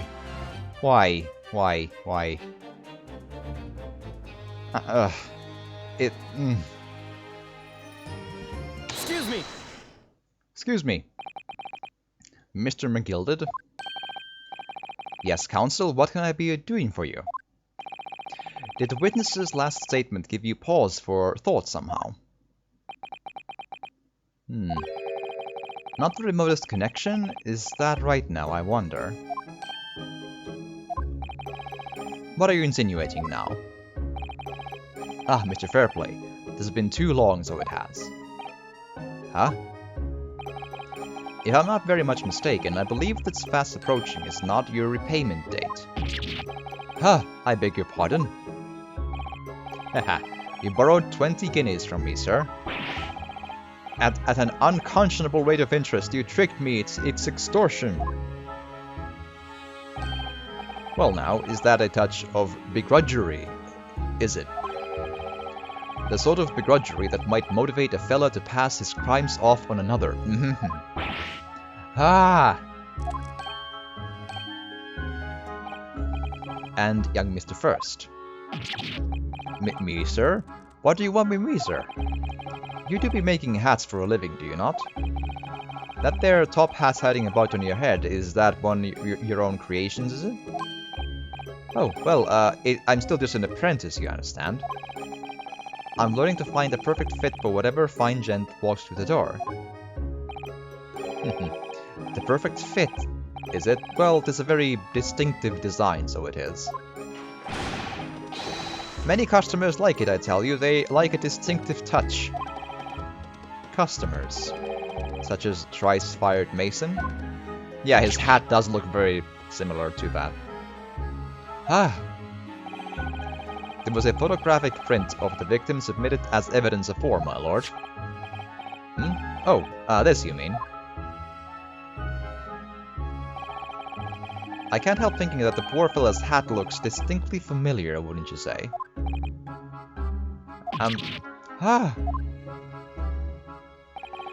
That's one of my hats.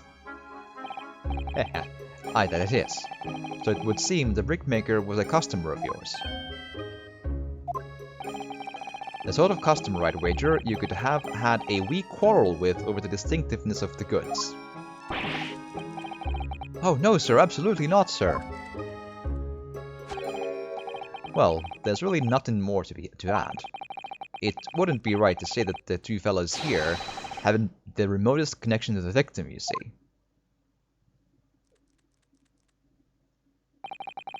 I rest my case.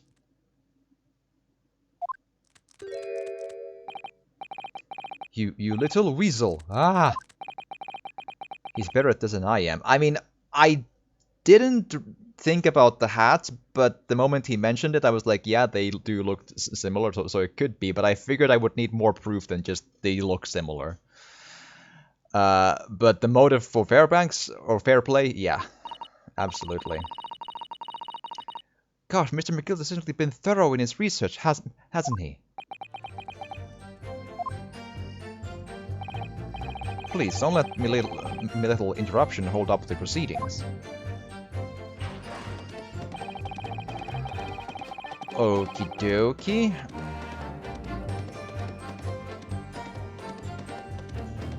Hold it! The skylight was closed. Are you quite certain about that? The skylight was shut the entire time. I'm going to lose my block with you in a minute. He's going to lose his rag with you in a minute. That's what he said. Take a look for yourself. Go on. This thing here. You see, it's shut fast now, just like it was on the night. Again, this thing here. It's the thing to open the thing. So it is. Of course, a fella the size of Mr. Mason could likely break right through it, still and all. What?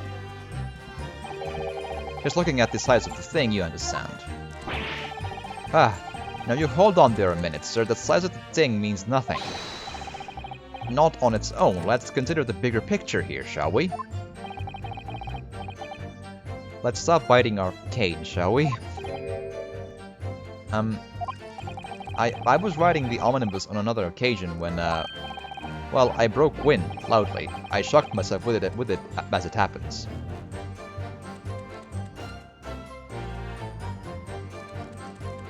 Okay. This is an unexpected confession, Mr. First. It is a first, yes. Oh, I just mean to say, well, the point is I tried to open the skylight, you see. But, just my luck, I couldn't make it budge. The stench was terrible. Everyone was looking daggers at me, sir. I went as red as rouge, I did. Are you expecting me to sentence you? Oh, no, sir. The point is, the skylight can't be opened. I tried and tried when I was inside the cabin of shame. Maybe not on the inside. Excuse me. Excuse me. Do you have something to say about that, Miss Lestrade? Give me a hot second. Just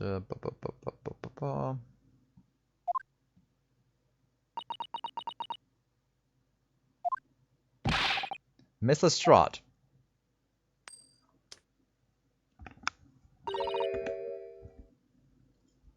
It opens. Hmm? The skylight, that's what we're talking about, right? You don't need to shoot the gun, it's fine. All them skylights open, that easy. More easily than you can load that weapon. That's a lie, I tell you. Otherwise, when I broke wind, You can't do it from inside, you mug. Which sounds like a pretty much a safety hazard, but there we are. After AC1, it's black flag. Yep, that's a good choice. Hell yeah. Look, a few weeks ago I was up on the roof deck of one of them drags. And I had great haul. I mean, I had purses coming out my ears. Mr. Strahd, this is not the forum to be eulogizing on the subject of your criminal activities. Well, anyway, I had a bit of a scare. When I lifted the last bloke's purse, he got wise to me. All four of them surrounded me, so I couldn't hop off the boss and leg it. So what I did was I used a skylight. I opened the catch and jumped right through. What? Yeah, the catch from the skylight is on the top side. That's why you can't open them from the cabin. The skylight opens from the roof deck? Yes! That all of them on the cheap, 15 for Unity, Syndicate and Black Flag, 7 for AC1, 21 for yeah, the Ezio collection. That's pretty good. Bailiff. Climb up on the roof of the omnibus at once and verify this witness's claims. Push the thing there. Or turn the thing. Here we are. Ah! Oh my hat! And 13 for Origins. Cool.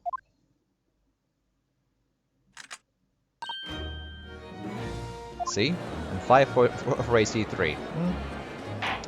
That is a good overall deal. Order, order, order! So, it appears that this street girl's statement is quite true. I don't believe it. The skylight opens. And from the roof deck.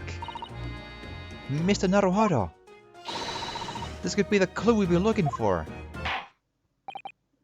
Well, counsel for the defense, please continue with your cross-examination. Yes, my lord. So the skylight opens. Perhaps I should investigate for myself. Sure.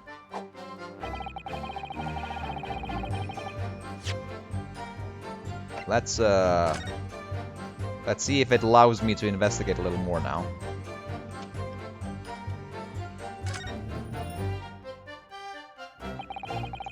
Well, the skylight was fastened shut before, but now the catch has been undone. We should be able to open it. Right.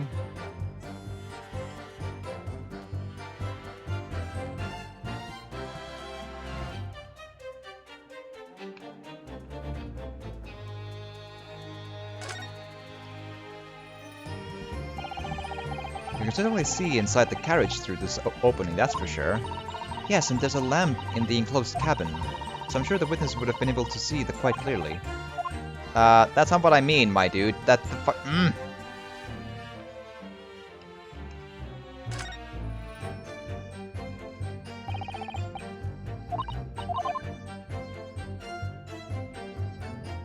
Can I just get inside and do it that way?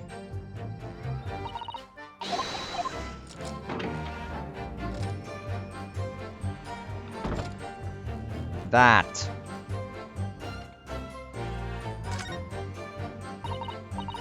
Yes, it does open very wide, doesn't it? Wide enough to kick someone like you through, certainly, Mr. Naruhodo. Why someone like me? Ah. I hope the cut part of Phantom Pain story is inside the carriage. Yep, I hope so too. What is it? Blood! Just here, look at this! That's without question raspberry juice! It's blood! Why would there be a blood stain there?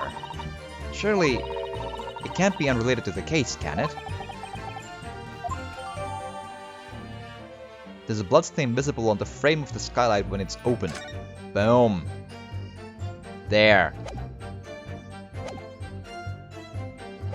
Now safety save, and now let's do some proof. Punished Venom game. Yeah, I know the very vague details of that one. I do have it somewhere, but I never got around to playing it though.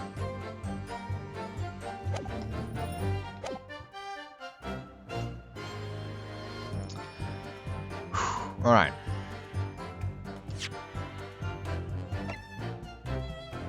Objection! Objection!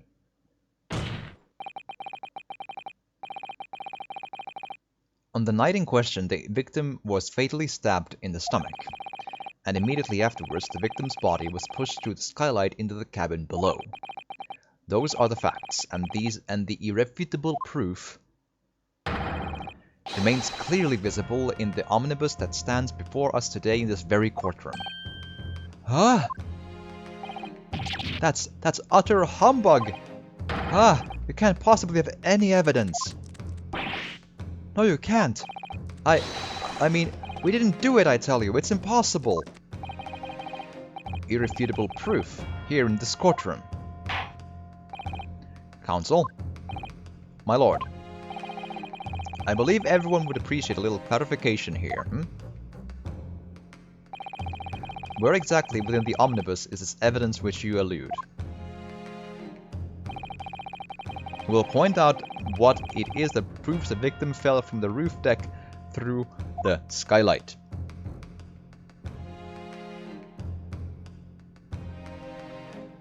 AC1 needs an infidel counter. Oh, for sure. It's been a very long time, but they do spend that word a lot, don't they? Boom. Yes, it does open very... I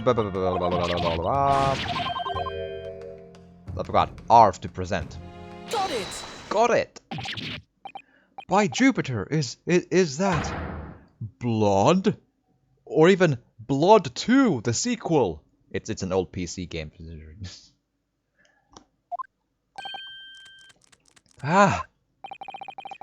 This bloodstain proves two things. Firstly, when the incident occurred, the skylight of the omnibus was open. And secondly, the victim was already bleeding when he fell through the opening. Oh my! And so it follows that you are all murderers! Lock into a guillotine and let's go! That Mr. McGilded, who was inside the enclosed cabin himself at the time, cannot possibly be guilty of this crime. No! No! No!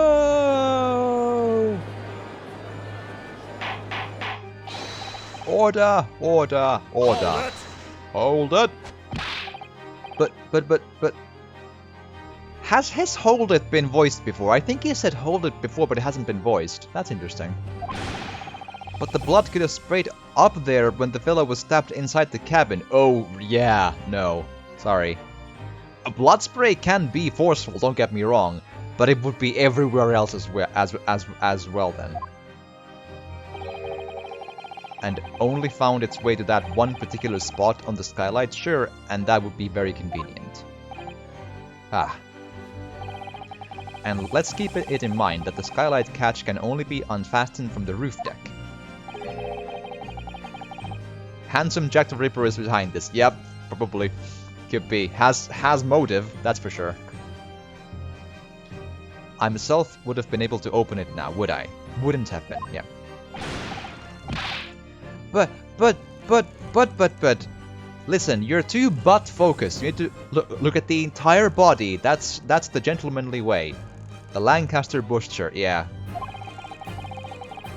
The Whitechapel person. There's no way to know for certain, is there? If the gent really fell through the skylight, I mean, I think we've kind of proved it, my dude.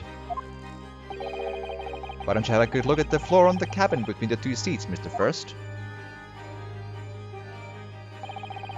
It is all too plain, if you see. There's the aftermath that shows the poor fella dropped from a far height right there, so it is. What? No. But it can't be, it's all... Hold it! My fellow jury members. I think we can all agree that this is clear proof of the defendant's innocence, can't we? I believe we can, yes sir. It's clear to me now where the filthy rubbish can be found in this courtroom. So, they thought they could pull the wool over my eyes, did they? These jurors and their swinging opinions. They swing in the wind like the thing on top of farmhouse rooftops. I won't tolerate any of the guild's carriages being sullied with blood. I won't tolerate it.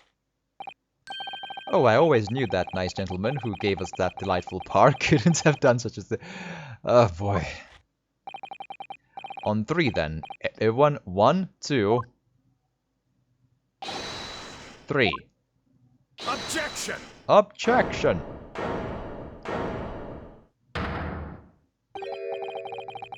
A chilling performance, Mr. McGilded. Oh, and what will you be referring to there now, Lord Van Zeeks? A bloodstain on the frame of the skylight? Such evidence is null and void. Why? For one simple reason. I do wonder if he's gonna pull up the idea of the smoke grenade incident, and therefore the carriage's details are no longer admissible in court. I wonder. That smear of blood never existed. I was wondering that he was gonna try that. It does beg the question, though, could it have been, like, this is a weird one. Because all of these twists and turns, So here's the thing, after all of this weirdness, it's, I suppose, not impossible that our boy did it, actually. It seems unlikely and kind of weird and lacks a clear motive, but keep in mind, the small unexplained details are what really break the case in the end, oftentimes. And we still don't know why someone emptied the compartment under the seat during the smoke grenade attack. Why was that done? We sort of like strayed away from that notion, but we did establish that that happened. Because I do remember too that there were items there before and now there are not. So something of a tampering has definitely happened, and was this also tampering or no? I don't know. It's either the handsome Jack the Ripper, or it might be just actually McGilded in the end. Like, Objection! Objection!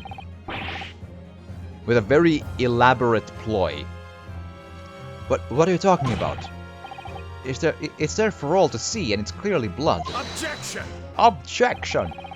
I personally attended Scotland Yard's investigation of the omnibus.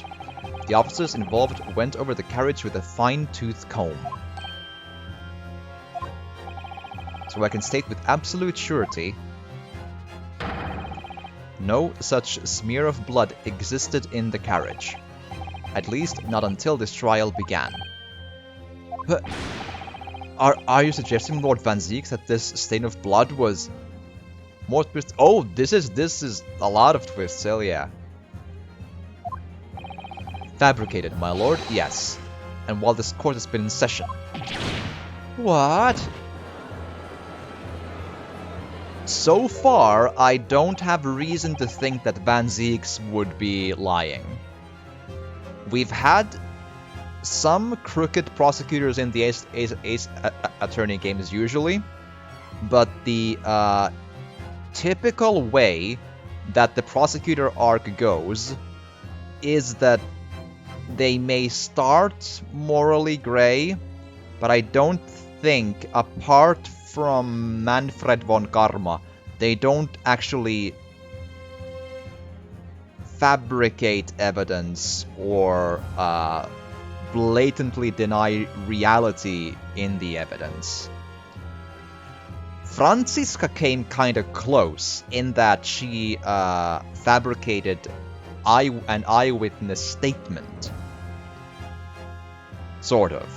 Like, you know, plead the fifth and whatever, and don't tell about this and that. She did do that once in case 4 of the second game, but still. Aha, what a palaver. I must say I didn't expect such a crude reasoning from a prosecutor of your standing, Lord Van Zieks.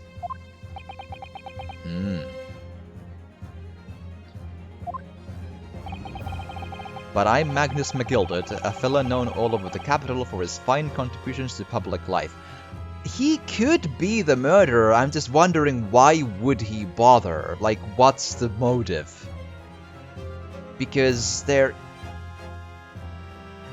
Or he's just covering more of his bases and is still innocent and is just like adding evidence on top to point the finger towards the actual criminals. Could be either or, I don't know. I don't take kindly to slander, and I'll fight it to the bitter end. Even if it's rolling off the tongue of the Reaper of the Bailey. Mr. McGilded, I realize that this is your first appearance in court as the accused.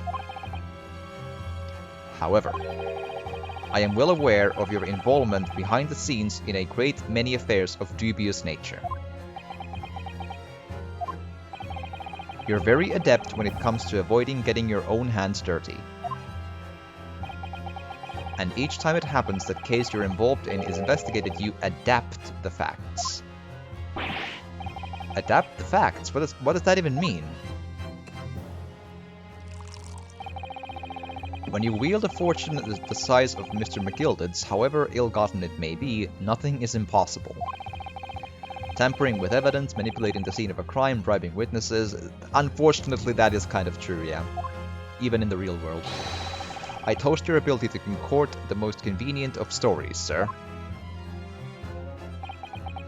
Tut-tut, Lord Van Zieks, this will not do, to be sure. Will it now, Consul? Oh, no. I think it's fair to say this does all sound like a rather far-fetched excuse by a desperate man. The blood on the skylight didn't exist, you say? But, if yous will all cast your minds back, is it not true that the omnibus there has been in the courtroom the entire time? How could anyone possibly have put a smear of blood in it without the world and his wife seeing? I mean, the smoke grenade bit, and someone also emptied the compartment under the seat, so it's like that's utterly doable. Isn't that right now, Counsel? I don't trust him. No, it's not true. During the smoke grenade bit, come on, man. The omnibus has been in full... No! No, it hasn't. In full view the entire time the court has been... No! How do you forget? Half an hour ago, a smoke grenade attack, everyone left, and they tampered with the scene then as well. How do you forget this, Ruinosuke? Come on. My learned friend. Ah? Here's to hearing your opinion on this matter in your own words. I'm gonna stay honest here because okay, I have a hunch. I mean, I have no idea, but I have a weird hunch. Like, well, there is the distinct possibility that what if what happens is that McGilded is indeed, you know, convicted, sorry, you know, pronounced not guilty, right? But then it turns out that he either did it or had someone else do it or something. Anyway, or has some weird, something bad is in there through him, and then he ends up being the antagonist in a later case or something. And I kind of want to hold on to my honor and be true to the facts regardless of where they may lead. Because I think so far Van Zieks has done the same. He has stuck to the facts, I think. I can't remember any lies that he's been saying, so yeah. As you wish. Could someone have tampered with the omnibus during this trial? If you're asking me, I think it could have been possible.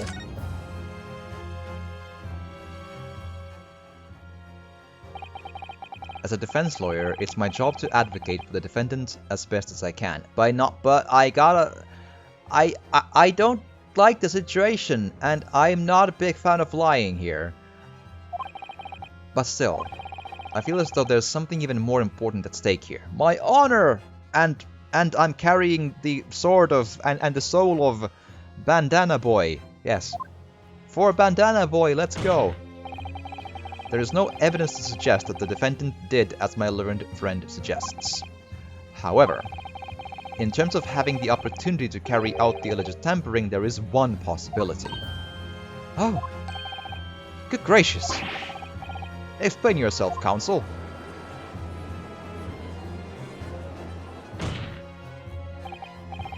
Yes, there is. It seems my learned Nipponese friend has no intention of running from this deceit. Deceit? I'm sure everyone still remembers clearly the recess that we were forced to take, as a result of the smoke grenade fired by the witness currently in the stand, Miss Gina Lestrade.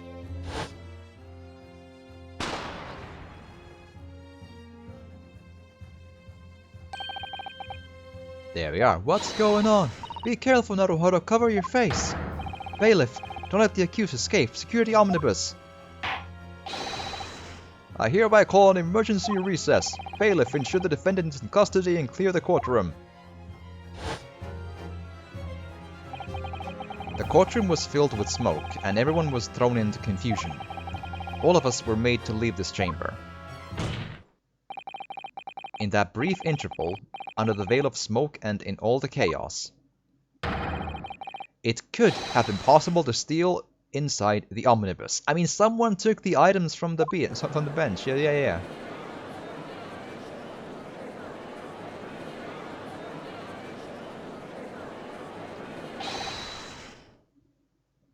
McGilded, are you wise?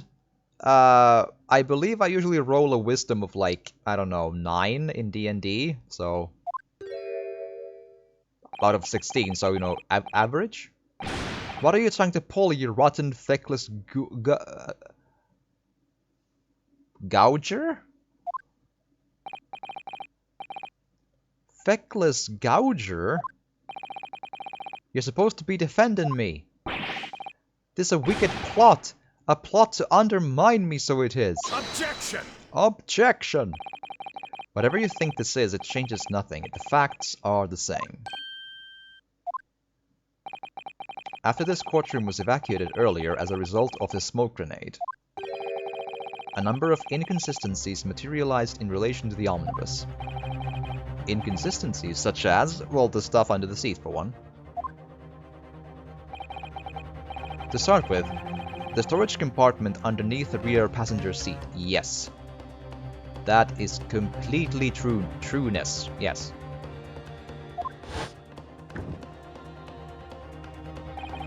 When the police investigated the omnibus, this compartment was full of the driver's items, and I saw those too. It's been a weekend, but I did see those, I'm quite sure. Secondly, we have the smear of blood on the edge of the skylight. Also true. As I've said, that was not present at the start of the trial this morning.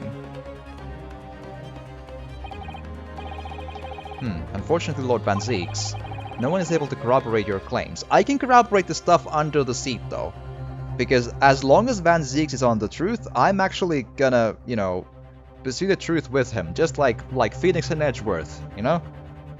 You know, like Van Zieks is a bit of a diva, and I don't know about drinking on the job and everything, but, you know, wine, but so far, he hasn't said or done anything really that to really, you know, put me off, really. He seems a little, like, you know, arrogant, but he hasn't said something, like, I can't think of anything extraordinarily, hurtful. Although it's been a weekend. I don't remember if he, said any, historically accurate, bigoted stuff. But still. That's true. When the omnibus was first wheeled out, both the storage compartment and the skylight were shut. Accordingly, I'm afraid to say we cannot establish with any certainty if this evidence is the result of tampering or not. Indeed, my lord. No doubt there was not a single person who saw fit to verify such things. What do you think? Sorry?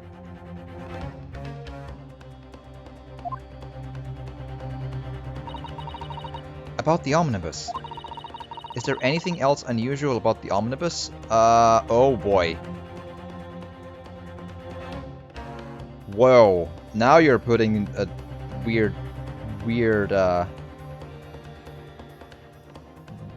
turn on this. Okay, so let's look at it. I gotta... Okay. So apparently there is something. Okay, hold on. It's still Phoenix Wright. I don't remember the number. So that much I don't... Like, surely they didn't change the entire omnibus. Surely.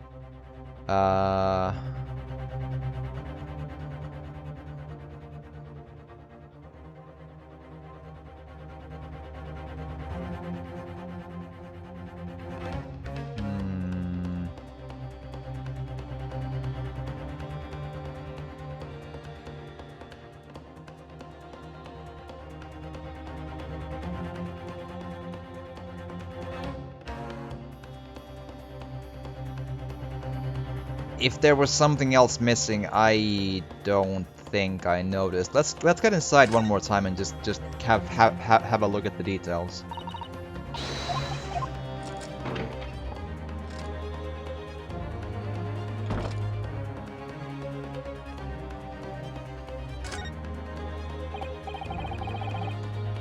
Great Exhibition, Crystal Tower, that's familiar.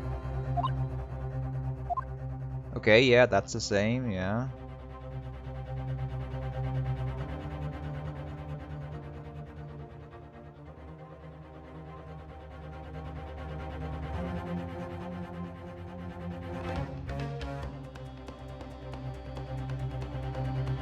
Damn, that's a really bad spot to have a long weekend in between sittings, huh? Because now I'm questioning, like, memories from like 3 or 4 days ago.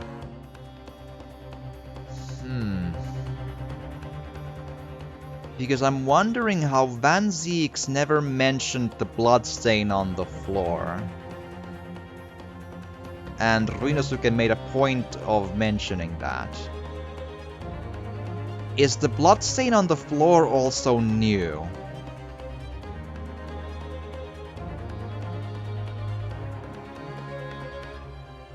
God, I can't remember.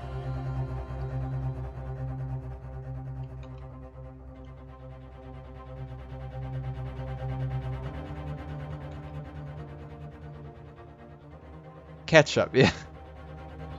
It's all raspberry juice. God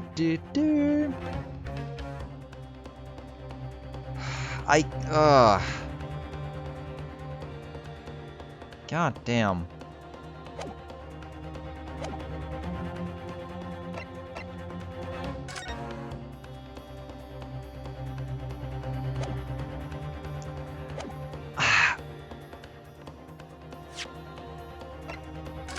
safety save, but okay. Inkling? I don't know.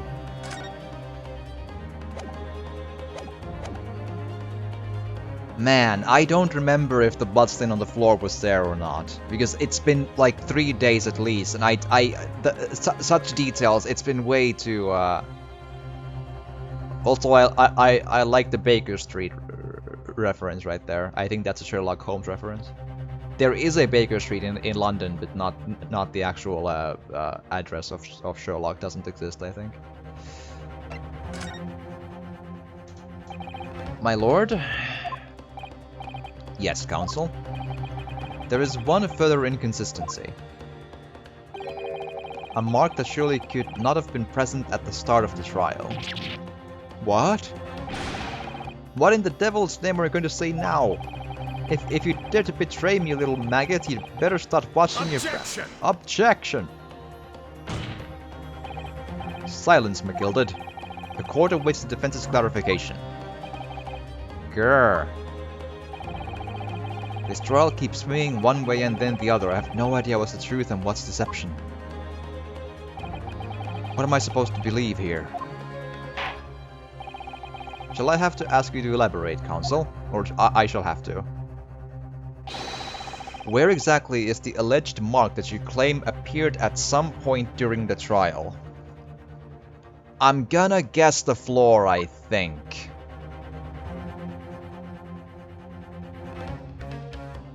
I can't really think of much else.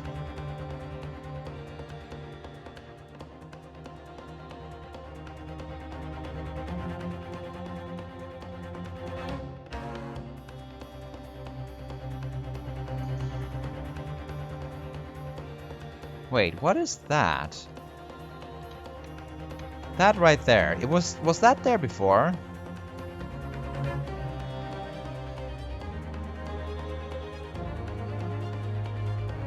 That like UT or CT at the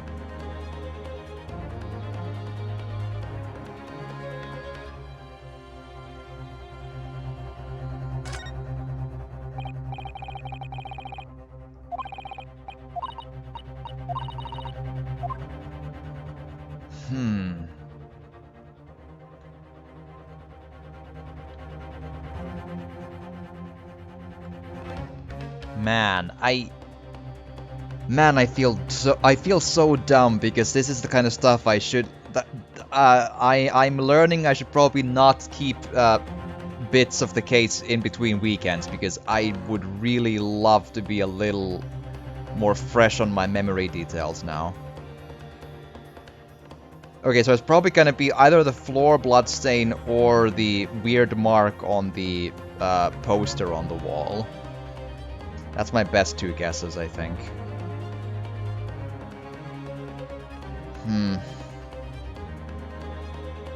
What do I do with this?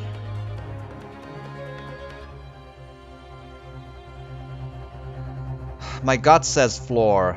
Van Ziek's never mentioned it. I think that's probably the thing. Got it.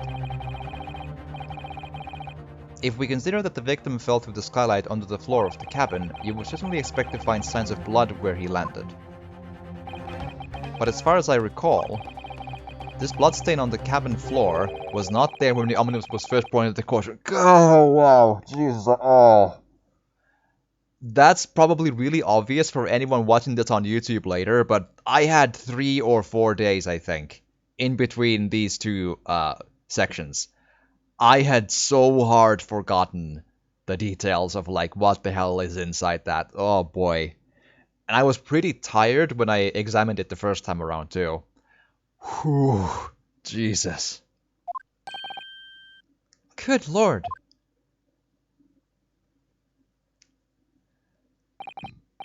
Yes, I do believe you're correct, counsel. Well said.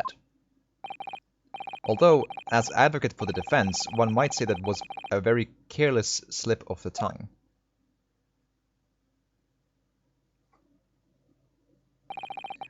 I believe that bloodstain on the floor is a decisive piece of evidence.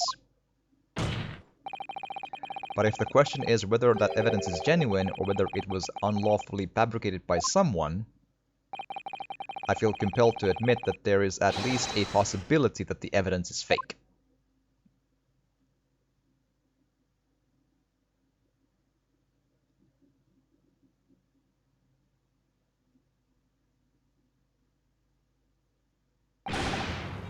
Ah! This trial is over. Mr. McGilded, I've done everything I possibly can to cooperate with the court, but it's all over now. But you're the defendant. It's over, I tell you. Memory, recollection, what people think they saw. This all nonsense. Facts are what counts, and the fact is that bloodstain is there, now. Ah, well. And over the course of this desperate trial, long and extremely drawn out as it has been, that good-for-nothing Reaper of the Bailey has failed to present any decisive evidence at all. I'm scandalized, so I am. I'd thought better of Lord Van Zieks. Well, my lord, I must concur with the defendant. The unaffirmed recollections of an individual cannot stand as evidence. Excuse me. Excuse me. Excuse me.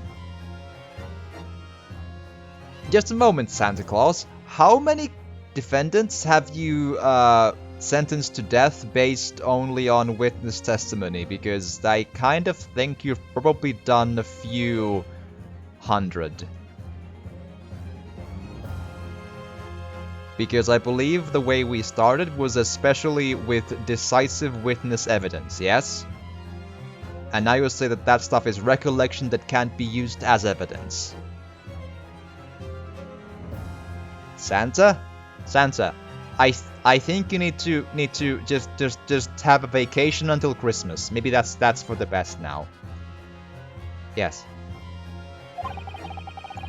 And in the absence of any credible method by which to prove its alleged previous non-existence, I regret to say that it would be improper for this trial to continue. Your lordship can't be serious. Lord Van Zieks, what is your position? The prosecution, my lord, rests, what? Has no further witnesses or evidence to present. Very well.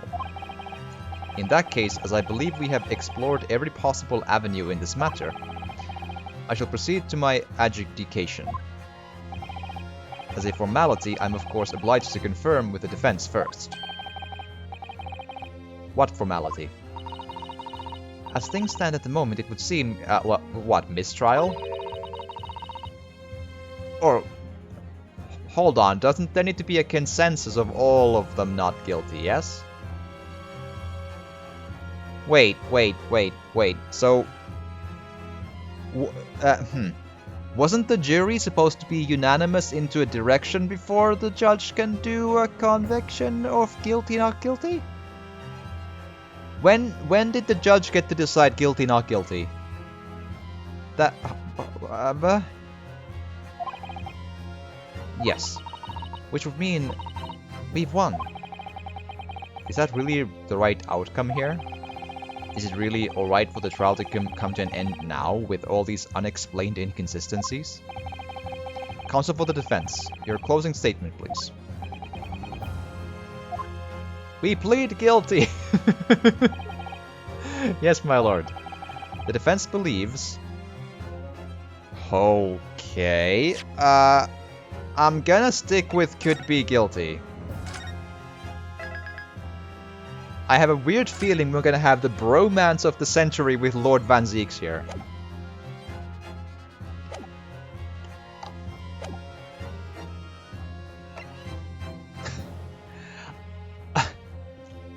I have to point out though, if I was really the like in this sort of moment,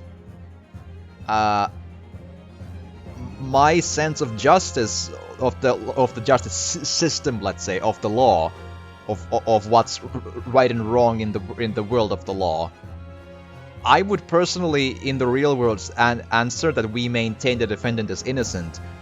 Not as such, because I believe anything or not, because that's kind of irrelevant in this specific case. And oftentimes, you know, not really relevant anyway, maybe, because the facts lead where they do, right? But I maintain that innocent until proven guilty, and that there is, you know, no reasonable doubt in whatever, right? The tampering of the evidence is really, really suspicious. That's undeniable, but there has not been any, like, decisive proof that he must be guilty. Until proven guilty, therefore innocent. And on top of it, especially one of the witnesses has a strong motive to have the defendant be found guilty and tried, found guilty and I believe hanged is the word. So, yeah. But yeah, since I'm gonna do some eight attorney logic, so let's do this then. I'm here in this courtroom today to advocate for the defense of my client, Mr. McGilded. However, at this moment in time, I cannot in all good conscience attest fully to the defendant's innocence. What are you saying, man? Without any question, there is no conclusive evidence to prove that the defendant is guilty. However, there is also no conclusive evidence to prove that he is innocent. That's true, but conclusive evidence of innocence is not what we are looking for in a court of law at the same, like, burden as, like, conclusive evidence of guilt. In an inconclusive either way, we defer innocent. Like, that's how it's supposed to go. Good gracious me! By my own Santa Claus beard! Order. This is unprecedented behavior, counsel. A defense lawyer calling the accused innocent into question. Are you of sound mind? Haven't you ever heard of a guilty plea, though? Like, surely you've heard that before, but it's just in a bit of a different context, maybe? I don't know. Hehehehe. Wahahahahahaha. Oh, it was a grand decision to appoint you as my lawyer, so it was a grand decision. What? I must say, I didn't expect quite such an exciting spectacle at the end there, but still. Here, have this for your troubles. I had a coin! Now I can buy noodles! Ah. Your job here is done, fella, and some fine work you've done, so you have. What do you mean? It's just as the right honorable gentleman so succinctly put it afore, the trial can't go on anymore. And your closing statement there was, how did he put it now? Nothing more than a formality.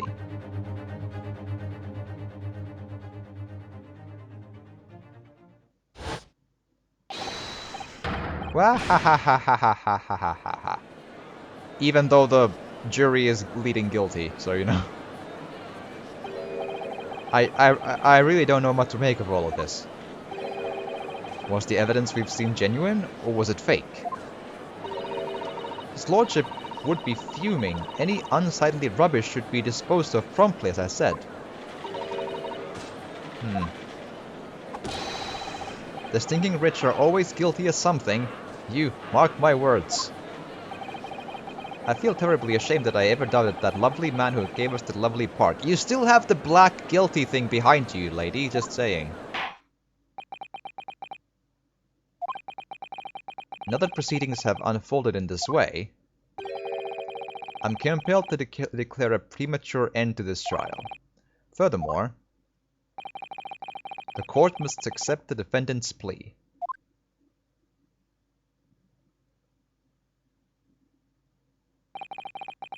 I thank you kindly, Mull. I'm still very confused by the proceedings, because I was led to believe that the jury needs to, Like, the jury is the bit who does guilty, not guilty, and the judge just, like, does, like, the sentencing of, you know, in terms of, like, numbers and whatever, right?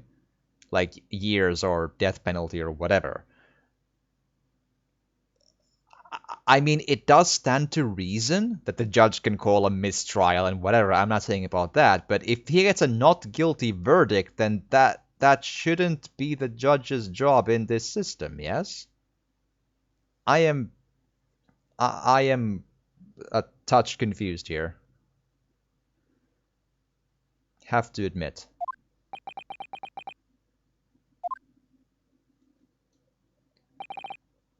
I hereby pronounce the verdict of this. Wait, hold on. It's supposed to be a jury system, yes? I do not understand. How does that work out? Judge does. I'm not saying it's wrong. I do agree that a judge should be the one saying guilty, not guilty, instead of a jury. I think that's a better system, but that's not the system we have, yes? What a weird thing. Objection! Objection! But we still haven't determined if the bloodstain in the omnibus is genuine or not. We don't know if these witnesses are telling the truth or a pack of lies. We have no idea about the truth. Lord Van Zieks. My lord. The case made by the prosecution was flawed, plain and simple. If indeed the omnibus presented as evidence was tampered with, the prosecution is at fault for allowing such a disgraceful perversion of justice to take place. My sincerest apologies, my lord. Objection! Objection! But wait. When we were evacuated from the courtroom, Lord Van Zieks ordered the evidence to be secured. I'm afraid the prosecution cannot shun responsibility in this matter. That's so unfair. The culpability of the defendant has not, at the present time, been established by this court. That much is true. Consequently, the jury will not be required to prefer judgment. Uh-huh. What? Well, Lord Van Zieks, it's been a pleasure, so it has. And as for you, my dear fella, I couldn't have asked for a better defense. Do you mean to tell me this has all been a grand waste of time? This is the law of the land, my good man. If you'd like to pursue this matter further, you can always go ahead and try to change the law. Magnus McGilded.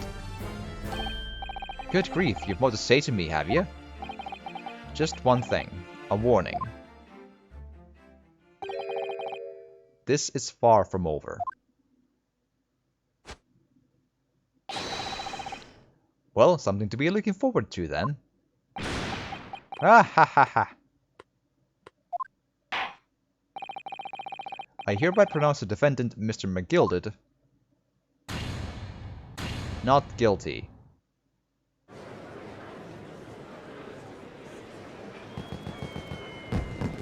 Yay, fireworks! It's not a fire hazard at all, it's fine. Health and safety is perfectly okay with this. I can't believe it. An outrage. They should have examined the evidence more. What are you talking about? The man's been cleared, he's innocent.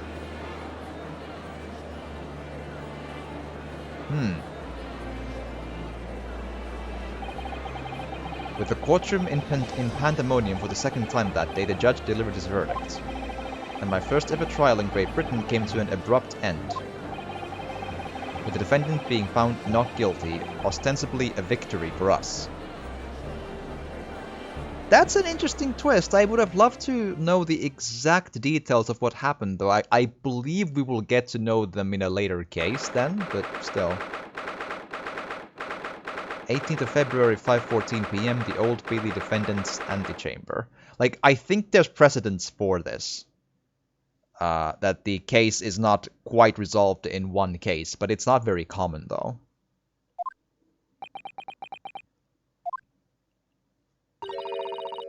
That certainly was a long trial. Ah, yes, it was. Your first ever trial on foreign soil and your first victory. It's a wonderful performance. It was a wonderful performance. My heartfelt congratulations. And to you, Mr. Sato, thank you for your assistance. I suppose we should be happy. The trouble is, we're still completely in the dark about what actually happened. Well, we didn't have enough time. But isn't it wrong? I mean, who was actually responsible for Mr. Mason's death? We don't even know that. The sole aim of the defense is to obtain a verdict that exonerates the defendant.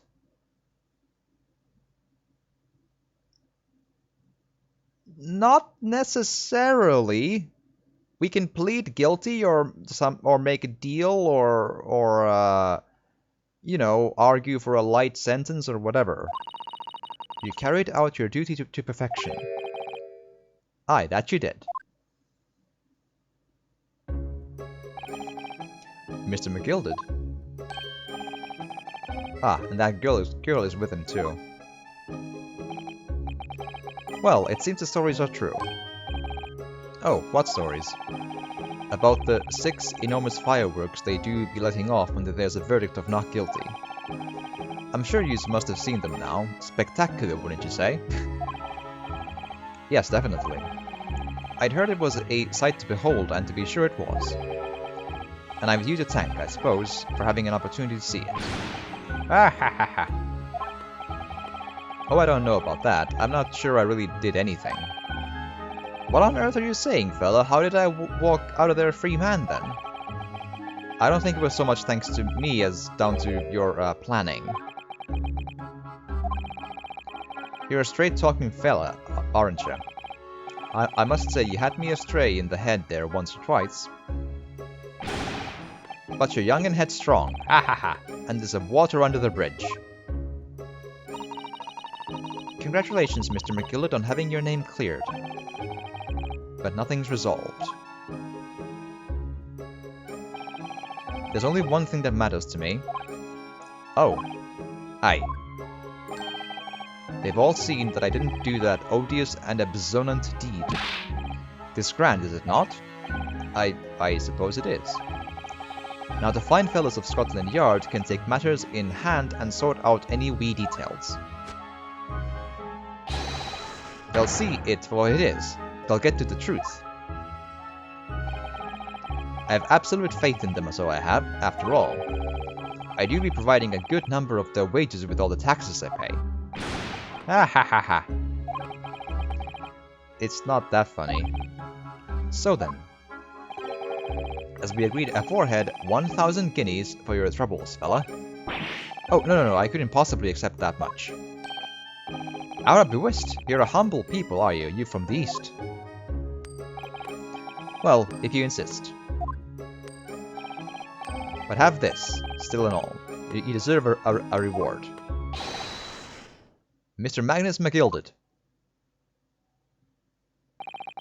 Everything is ready, sir, if you'd like to follow me into the courtroom. Into the courtroom? What's this, officer? This sooner than I was led to believe. I hope it's not inconvenient, sir. There were some changes to the schedule.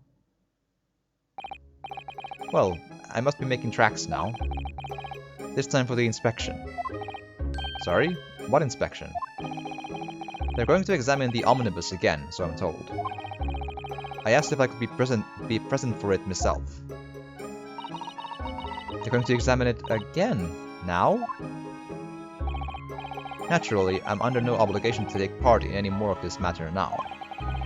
But as an upstanding member of London society, I do be doing my best to help where I can. It is a gentleman's duty, so it is. So then, fare thee well. It was an absolute pleasure meeting yous. I hope you have a whale of a time while you're studying here in Great Britain. Right.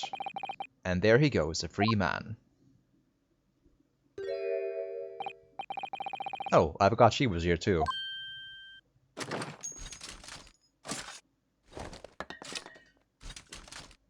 That sounds like a lot of work. Don't move! Or as I want to say, get a move on. She really does take forever to load that thing. Miss Lestrade, would you mind putting that thing down? You're a grown-up. Sorry. And I hate all grown-ups. Actually, how old is Ruinosuke? Ah, there you are.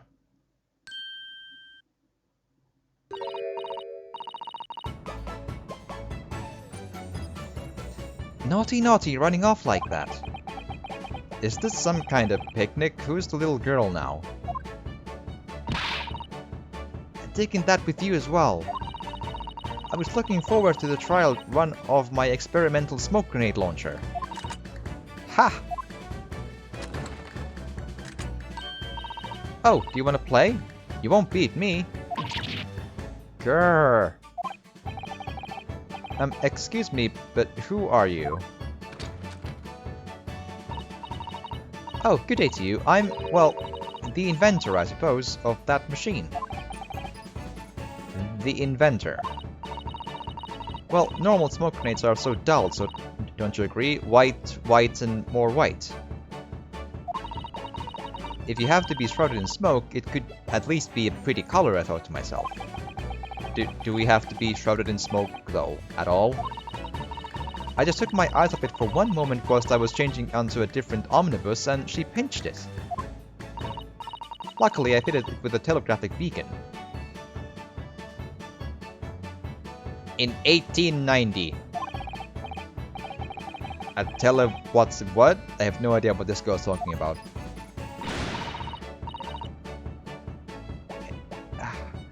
Anyway, you're coming with me now, back to my laboratory.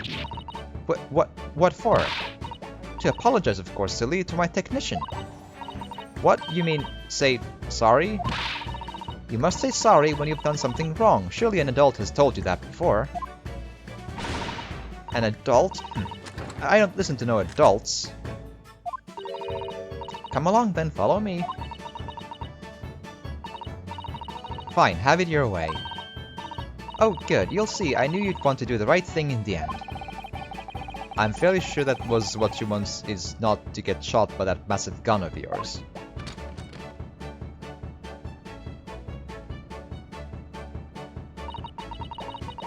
We'll be leaving now then. Bye-bye. Right. I'm sorry for all the fuss.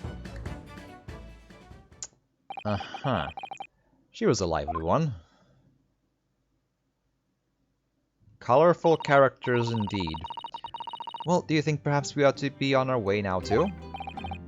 Yes, you're right, but where to? Oh! You haven't had time to find a place to stay. No sooner had we arrived in London than we had to rush here. All our traveling cases are still with the bailiff. I was originally planning to spend today in search of lodgings, but at this late hour in the day, I'm afraid we may be out of luck. Don't worry though, I have a plan. In the worst comes to the worst, I've heard of a lovely park where we could spend the night. Please tell me you're not thinking of McGilded Park. I know it may be a little chilly at this time of year, but your youthfulness will see us through.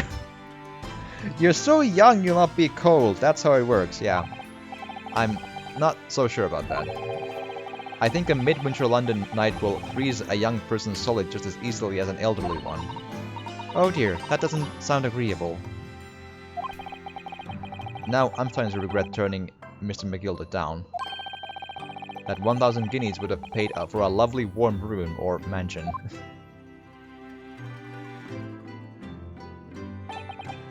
And so, the trial to determine my worthiness for the study tour was over by the end of our first day in London. However, as we were soon to learn, there were more trying times ahead, just as the Reaper of the Bailey had warned. The case was far from over.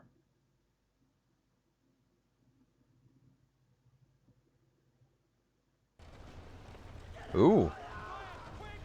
What's going on? Get the fire brigade! Water Water! Bring water, quick! What the? How did this happen? I don't know, sir. By the time I got here, it was already engulfed. No one was supposed to be allowed in here before we started investigating. No.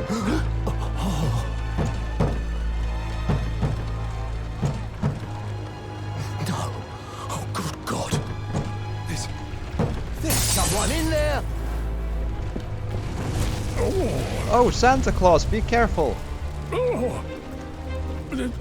Is McGilded burning in there? Like, what's...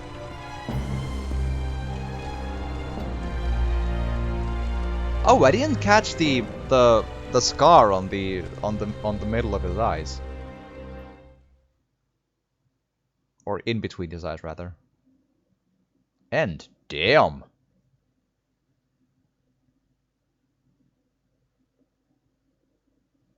Holy moly. Save progress. Yes, we probably should. And also, as it's the end of the case, if you are watching this on YouTube, I hope you've enjoyed this. And if you have, I would hugely appreciate a like, because it would mean the world to me. And I hope you've had fun watching, and please do join me here live on Twitch, because I hope it's fun to watch me doobly do through these things and all that good stuff. And hopefully I'll see you again in the next case.